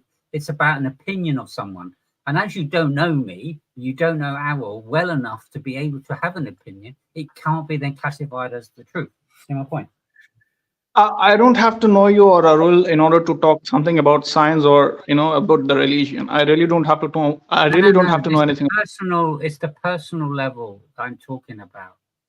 And you do not realize the kind of things you say. Have you just not realizing?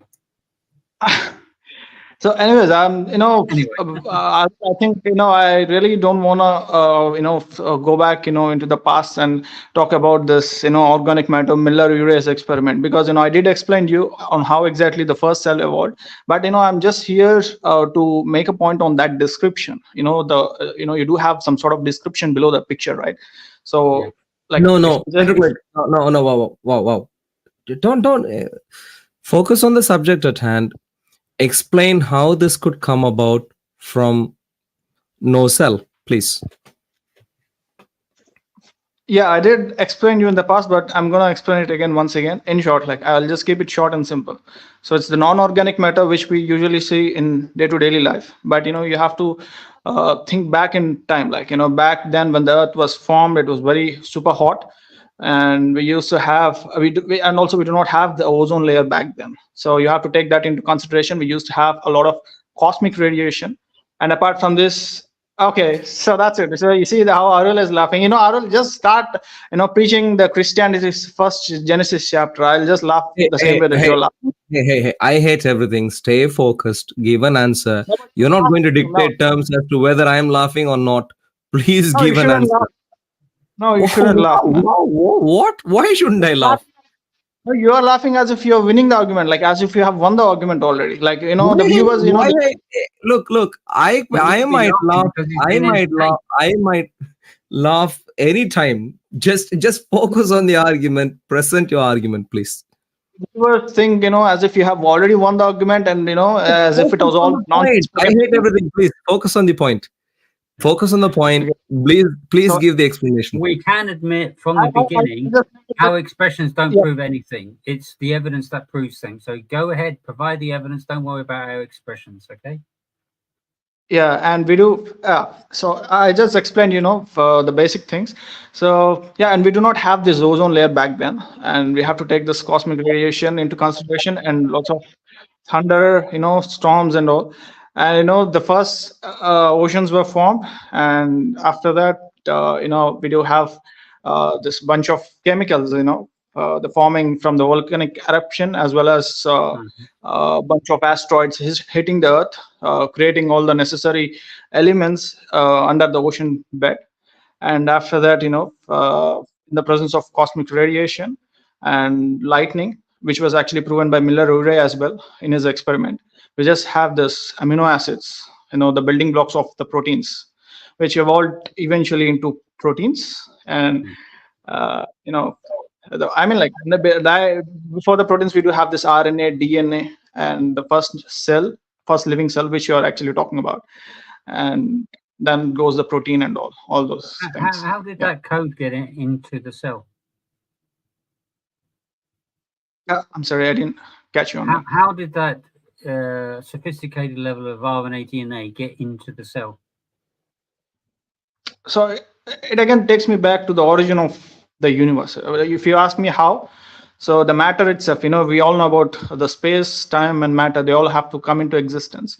So this matter itself has the property, of what matter is this, by the way? So can you just let me know what matter is this? I'm curious. What is his original matter? It is a matter that originated right after the Big Bang. So that's the matter. If you put it in a certain way, it has the ability to evolve. Just like the gravitational force, the four fundamental forces which exist by default in the nature. We do have this property of the matter, which can give rise to the life if it is properly arranged. Like arranged in the sense if it is properly formed. So let me get this right. Are we saying there was matter? So can I just qualify some of this? So you saying there was matter, then the Big Bang, or there was a Big Bang, then there was matter? Which way was that again? Big Bang, space, time, matter. Okay, so that is what's Big Bang then if it's not matter? What is Big Bang? The explosion. All the four fundamental forces. The four fundamental forces, such as the gravitational strong, weak nuclear force, and the electromagnetic force, all used to coexist in a singular point. And we also used to have the space, time, and all these forces. So you're talking about all these forces of energy that didn't necessarily form a matter at the beginning, but through those forces, matter then appeared? No, they all used to coexist in an infinitely smallest point called singularity, in an infinite at an infinite hot temperature. It's kind of super hot, which led to an explosion because of imminent pressure, like because of massive pressure. Sorry, just running this by you. Where did these hot temperatures come from? That is what the scientists have to figure out. Like, what exactly happened before the Big Bang? Where exactly did it come from? Basically, let me see if I understand you. So you've got this theory that there's loads of energy, maybe a bit like you've got a stove, you've got a big, huge pot, you're putting loads of heat under it, and somehow through that heat, it creates something in the pot that produces matter, and then through an explosion, with all these forces through that particular matter, it then through that process somehow then creates the life as we know it. Ray, can I 1 second, Ray, you're somehow making it look a bit more sophisticated and serious. Hydrochloric acid doesn't mean it to be serious at all. He was just, sharing his fancy ideas. I think best is to let him rant on for a couple of minutes, I think, and make him feel happy. Yeah, I think that's the best we can. Please go on. Hydrochloric acid, please take 5 minutes and please rant on. Why not? It's entertaining, so carry on with providing the entertainment. So carry on. No, I'll tell you something. I do have the evidence of the Big Bang. I can show you the CMB radiation. But what exactly do you have to say? No, just focus on this and just, rant on for 5 minutes, please. It's really it's really entertaining, please. I can show you the CMB radiation, which is the evidence of Big Bang. So please, this particular one, please take 5 minutes and rant on. It's really entertaining. Please do. Yes, it is indeed entertaining. Have you got the Big Bang? After the Big Bang exploded, what's next? The space, matter, and time came into existence. Yeah, all the three, the space, matter, and time, they came into existence. But earlier you said that the matter has already formed before the Big Bang. No, it didn't happen that way. They all used to coexist together in an infinitely smallest point, and we called it as a first singularity. And then we had an explosion because of super pressure and inside that. And after that we had the bang, and the CMB radiation is the direct evidence for that. You can look it up on Google if you want. And we even have this static noise when you tune the radio or the television. Why do we have that? It's the CMB radiation. You can just look it up. I'm not just making any claims. I will be here. Arul, you can look it up on Google. I'll be here. Radiation exists. I grant you that at least. I'm sorry. Yeah, I grant you that this form of radiation exists. I know radiation exists, but do carry on. See, it's a CMB radiation, cosmic microwave background radiation. Yeah. Okay. It's just not like gamma radiation or the other radiation that we have. Yeah, I'm getting excited now. Well, I don't know what episode you're on, but yeah, carry on. What's next? And then, I think 4.6 billion years later, approximately 9 billion years later, we have our first solar system. And the sun. That's it. There we go. We have the sun right now. You want me to explain how matter got collapsed? No, do you want me to explain a little bit? No, I'll tell you. I can explain you how our solar system was formed as well. But, it's more like, I'm spoon feeding you. You do not have any research on that. I have to explain you every part of it. How exactly our solar system was formed. The matter got collapsed. Earlier I told you that the matter was formed. And due to the fluctuations, we do have a clump of matter collapsing. We do have some dense matter on one side and the other side. And we do have this called protostars. Yes, the first protostars were formed, and depending on the mass and matter that it accumulates, the sun, I do not have the words for it. We have a different sun depending on the matter that it accumulates. For instance, you had the words so far. Now you're struggling for the words. No. These words, it's very hard, Arul. It's very hard to remember each and everything. I do have to remember the numerical values for the velocity of light. It's very hard to remember everything on every subject. Sometimes we do miss out the words, so it's totally fine. Because if you ask me about a random subject, I also have to, look up it in my memory and what exactly the subject is all about. So occasionally we do forget the words. That's totally fine. And we do have this protostars formed, and depending on the mass that it has accumulated, we do have suns. We do have different types and varieties, in the star itself, O, B, G, A, K, M, depending on the size that it has accumulated. And, depending on its size, we get the different colors of the sun or of the star, blue being the brightest, like very hottest. And our sun happens to be an average star. Okay, it's more like yellowish, orange, and yellowish star. And we do have B, O, B, and A, G, K, M, different types of stars. And apart from that, once our solar system was formed, after 9.1 billion years, we had this protoplanetary disk revolving around the sun, which eventually got merged together because of the gravity. And that's how the first planets were formed. And that's how the planets were formed. And I did explain you, Arul, it would be more helpful for me to show it in the form of a minute video. Like the video is just a minute long. I can show it to you. It would be, much more easier for me to explain you rather than explaining everything like bit by. It's a kind of hard to explain me everything from the origin till to the first living cell. Wait, hydrochloric acid. Maybe you misunderstood the topic at hand. We were trying to get you to focus on this particular thing. You see the thing. The beast in front of you. Do you see that guy?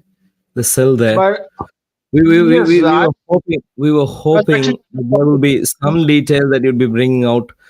Clearly, you just wanted to rant on and maybe show some, movies or something. Ray asked me what is the origin of this matter. So he is the one who took me back to the Big Bang. It's not me who randomly ranting on some random topics. Ray did ask me how. We apologize. So if you can just spend 2 minutes on this, please. Just this guy pre-cell to this, just that guy. If you can give some details on this alone, please, that'll be lovely. But I did explain to you how a non-organic matter turns into an organic matter and then into a living cell. So if you want me to explain what the description, see, I have seen the description below that, like below the picture we do have some description written by someone. I was actually researching on that part earlier, and I just found Can you focus on, please, what we are asking, please? Can you just focus on this particular cell? Can you please explain how the first cell could have come about from a non-cell? If you can please just focus on that, that'll be lovely.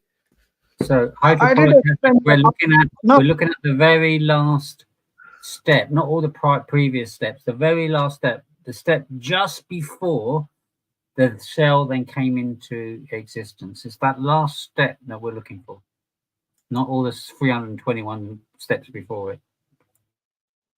Yeah, that is what I've told you, that how a non-organic matter turns into an organic matter before eventually turning into a living cell. But you are just repeating the question over and over again. So I did explain to you the non-organic matter in the presence of the cosmic radiation as well as lightning, it turns into an organic matter, which has been proven with Miller-Urey's experiment as well in the 1950s. You can just look it up on the YouTube.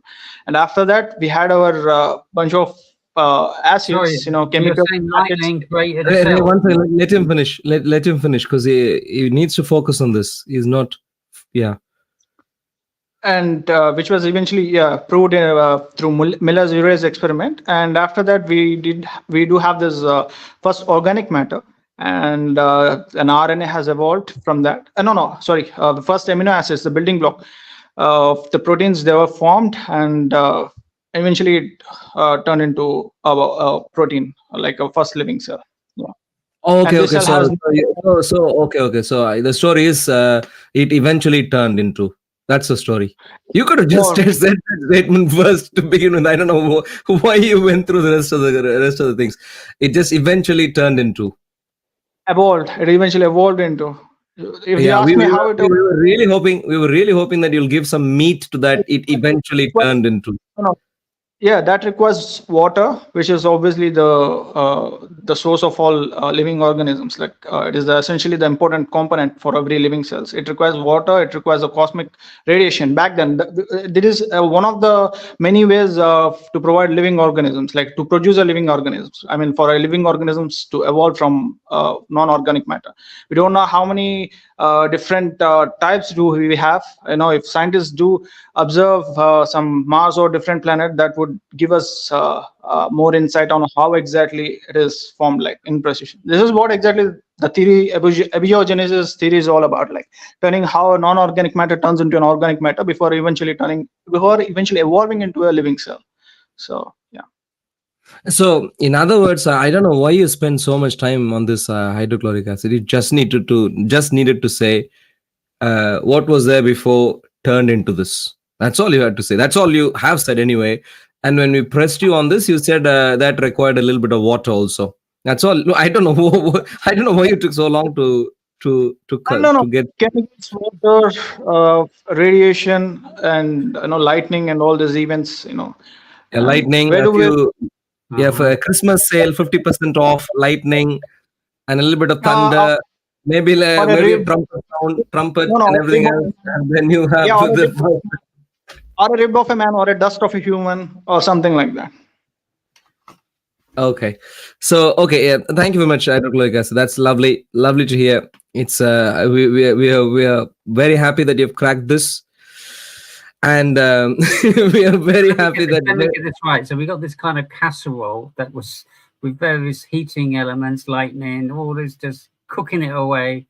Somehow, few proteins come out of it.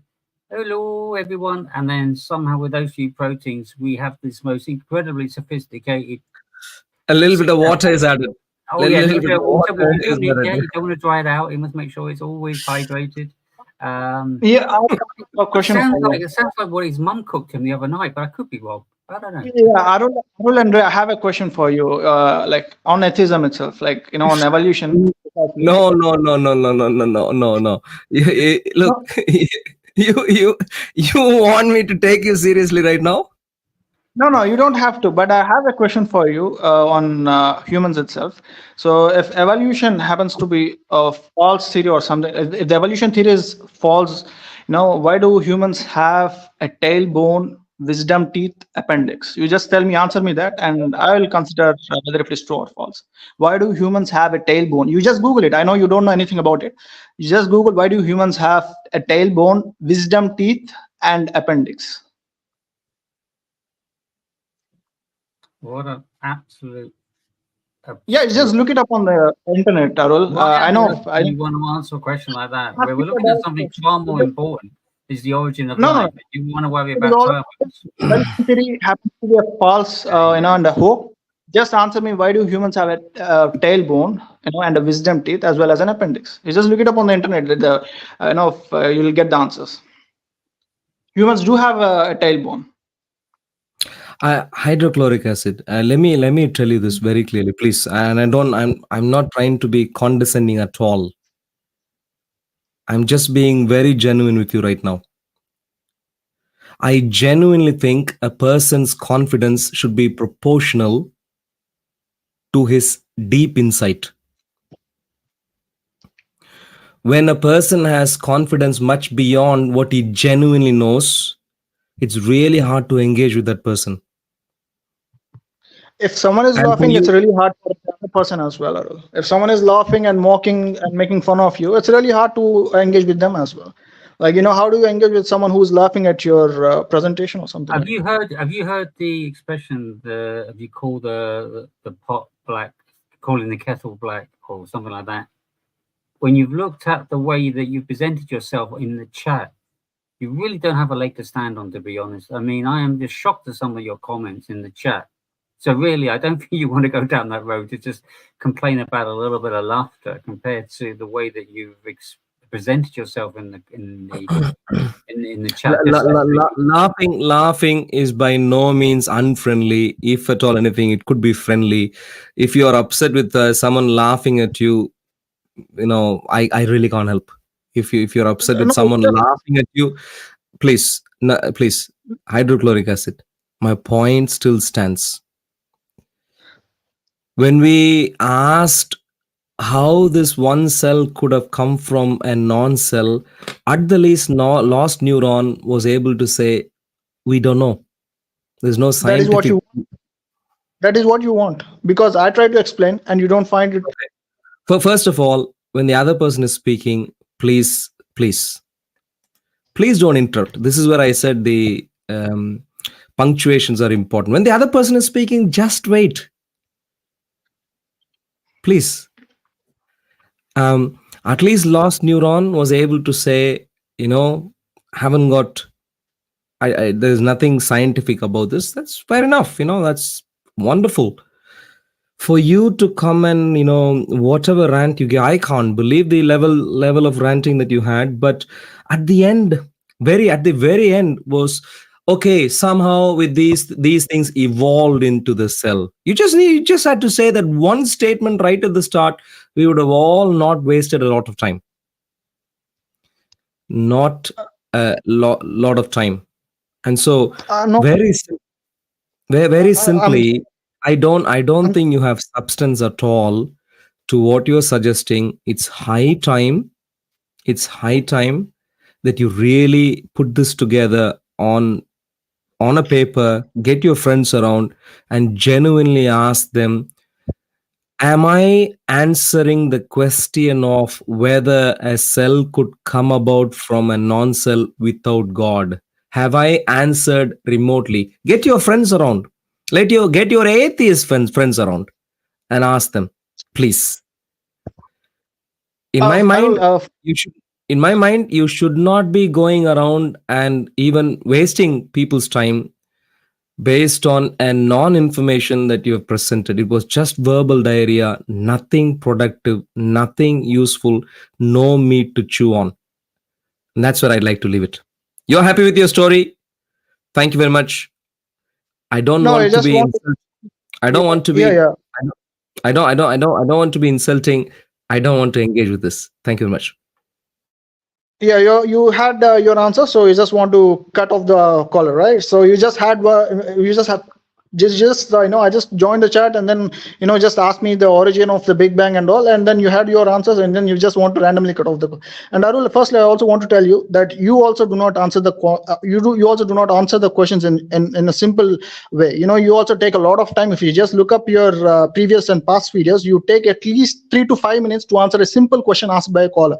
That's the first thing. And the second thing is, I did ask you to look up about the tailbone, which you have avoided. That's fine. That's a loss for you, not for me. And the third thing is evolving. I did explain to you. It is not me bringing up my atheist friends. It is you who is having intellectual dishonesty to accept the way that it is. You just answered my question. Why do humans have a tailbone? Why do humans have a wisdom teeth? You don't have any answers for that. That is why you just lost the argument there itself. There is no further talk beyond this. Yeah. Thank you very much. Thank you much. Hydrochloric acid. Thank you. Thank you very much. I didn't remove. You left. Thank you very much. God's blessings. Probably the best. I'm a bit astounded. One, it's yeah. One of my serious concerns, Ray, is that hydrochloric acid. I mean, he can rant on for however long he wants to rant on, but he then dictates terms in the live chat. It distracts people, takes people away, all sorts of into all sorts of rabbit holes. And I'm a little bit concerned, and no wonder, if anyone wants to have a meaningful stream, that they won't want to have this rant, going in the live chat. Sorry, apologies, Ray, I cut you short there. No, not at all. And actually, I was going to say something similar.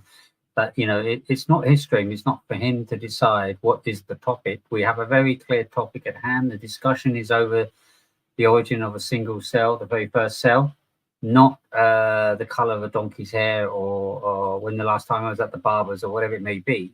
It's just simply not the topic. So he's got to respect that. He provided a explanation, which of course was incredibly loose, and key to it was where it really mattered, which was where I was getting a bit excited, was that last piece, the piece that really mattered. And it just evolved, was like, whoa, so really no real answer. we've got no evidence that things can just randomly evolve into something incredibly super complex. So that really is something that has absolutely no supporting evidence for, and yet he's going to run away with it because he can just chuck billions of years at it, and somehow, without any evidence, it will create this incredible cell. So yeah, it's a shame he missed the key bit. It's a bit like it's a bit similar to actually Darwin's, evolution of the evolution from one species to another. The missing gap of, we have no examples of one species forming into another. The evidence is quite the contrary. So unless we have evidence that says that evolutionary random processes can produce intelligent results, then it simply cannot. We have no case at all for that. Why should we then believe his hypothesis, or whatever you want to call it? Yeah, it's just incredible. It's just incredible how people have been, if you go to the Muslims, they have been given a level of confidence which they should really never have, because they've never studied history, never really gone through their own history and the history of others. They shouldn't really be, at speakers corner, roaming around, as if they know their stuff, which they don't know. And you see that with atheists and agnostics too. When you really know near next to nothing, you're speaking as if you have been there, witness the event.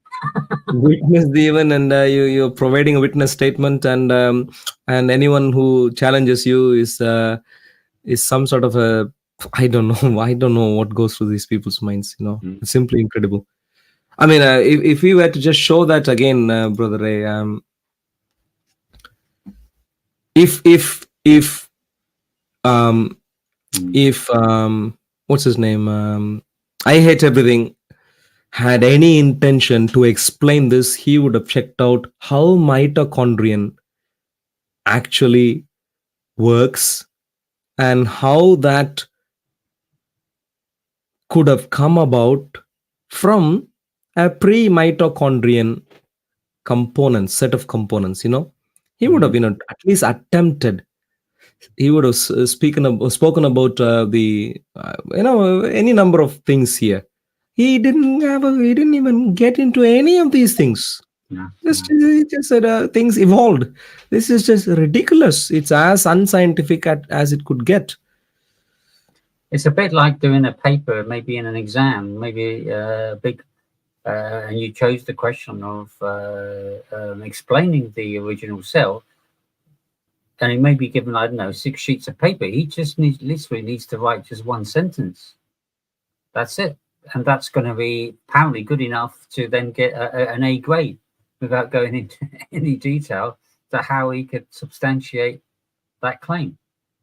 From a world where there was no mitochondrion, why would a mitochondrion come about? What would have facilitated that? Use any level of logic, logic to explain from a world without a mitochondrion why a mitochondrion would show up, and why would it show up within the first cell. Likewise, every single component here, why would they show up? Why would they show up within the first cell? Why would they all show up at the same time? What was the impetus? What was the necessity? What was the necessity in terms of, what was the reasoning behind why they would show up? You need to be able to explain what process would explain these things coming about at the same time within the same little area, which would then be enclosed as one cell. Why would this happen? What can explain this happening? You should at least begin focusing on what you're saying, all the colorful pictures here. Even a 2-year-old child would focus on the green color, whatever, different colors and so on, and try and explain. And for a grown-up gentleman to come here and say something evolved into this, unbelievable. Absolutely unbelievable. And the funny thing is, it's for me, and I'm sure for all of us, very unscientific. Science doesn't use. It likes to have things it can test and show and provide evidence for, not some obscure possible, theory with no support to it, because then it's just hearsay. And of course, to say there's something without any kind of intelligence behind it can produce something as sophisticated this without any explanation that can be explained, then it's super far-fetched for sure. And that's the trouble, isn't it? Science has struggled big time to explain where the origin of such a complex cell originated from. I mean, anyone who is remotely involved in doing such research would be very open, very honest, and they'd be willing to say, we just don't know, we are working on it. Indeed. Maybe we are very close to finding out, but we still don't know. This is what they'd say. But the problem is that when this is what they say, the ones who are working on it, the marketing people, I don't know why these marketing people have shown up. I don't know why, what motivates them. The marketing, the propagandists go around and essentially say things that those who are involved in the field would never dare to say. Yeah, it's unbelievable. It's very similar to the Muslim. It's similar to any of these indoctrinations, Whereas a Muslim scholar would actually, it's like one of these. What's his name? Forget the name. Shadi Nasser, who's a scholar in Quranic manuscripts. When he essentially says to claim that the earliest of Qurans did not show variation is like trying to sell a lie to a child. When he says that, who presents facts and studies all the variations, when people show up at Speaker's Corner and say, hey, Quran is never changed, it's the same indoctrination, same thing. I hate everything, the same thing. But the best thing to do is, Ray, the best thing always, with people such as I hate everything is just to let them rant on, never interrupt, just let them showcase themselves, be happy, and so let the world decide, what they've got to present. Cool. Ray, what are we doing? 10:30. Yes, unless we do have anyone else, I think maybe it's probably time to call it a night. We do have an early morning, and I've got a very important piece of work I need to do for a client. Sure. So unless somebody does want to join, maybe we can wrap it up. Yeah, best thing is to wrap up. I can't see any new person in the live chat, so yeah.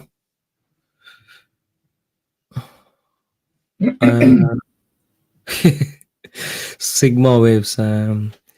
Why? Maybe Sigma waves,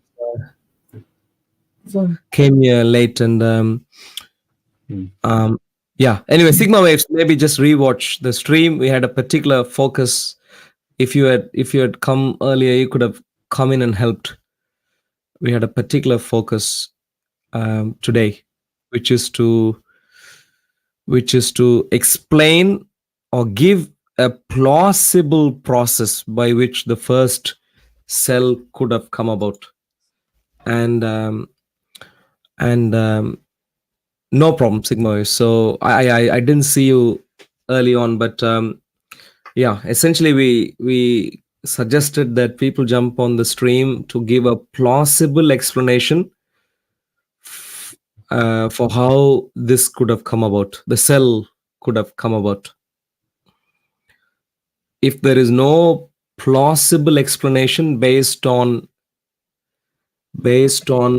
known scientific principles, then at the least we should be able to appreciate that when we suggest this as something that has come about from a non-cell, it's not a scientific fact by any stretch of imagination. There's nothing scientific about that. Is I think the only point that we were trying to make. It's a shame that you couldn't come in on time, but next week, through God's grace, if you can, it'll be lovely for you to jump on the stream and give an explanation.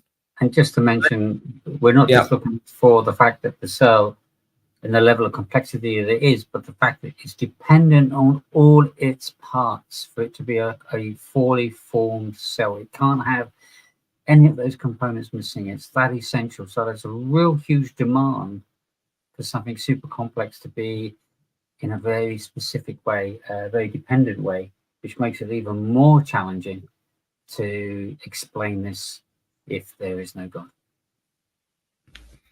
Absolutely. Ray, lovely. I think best is to wrap up.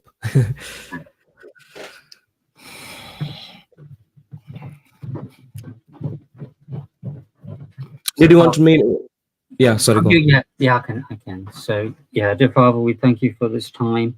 It's been definitely a very interesting time in terms of some of the comments. We know that as challenging or absurd or crazy they are, we at least, if anything, Lord, it can actually be a very fruitful way that the stream can sometimes go, because it will expose the crazy, ludicrous ideas that people believe and follow and accept that somehow you weren't part of this, Lord. That's where it really is exposing. But if an atheist really is looking at this, and we're putting this out there to all atheists, well, if you listen to this stream and listen to these arguments, really seriously think about the plausibility of these things, Lord, because we know that you are the only sensible explanation, which also can be backed up by evidence as well, Lord. And we thank you for that. We thank you for this evening. Thank you, Lord. And that it will be fruitful for many, and appreciate for all those, and bless everyone that's been on the stream and participated, and all those behind the scenes supporting the stream. And we ask that your spirit be with all those that watch it, that it can move them, Lord, and it can make them stop and think and reconsider their position that you don't exist, Lord, that actually there's a very good case for you, Lord, and we thank you for that. In Jesus' name we pray. Amen. Amen. Amen. Amen. Let's get it going. Thank you very much, everyone. God's blessings. Especially, I hate everything. Don't be desperate. Your capital letters won't help, but let God help you. God's blessings to you. God's blessings to everyone. Bye-bye.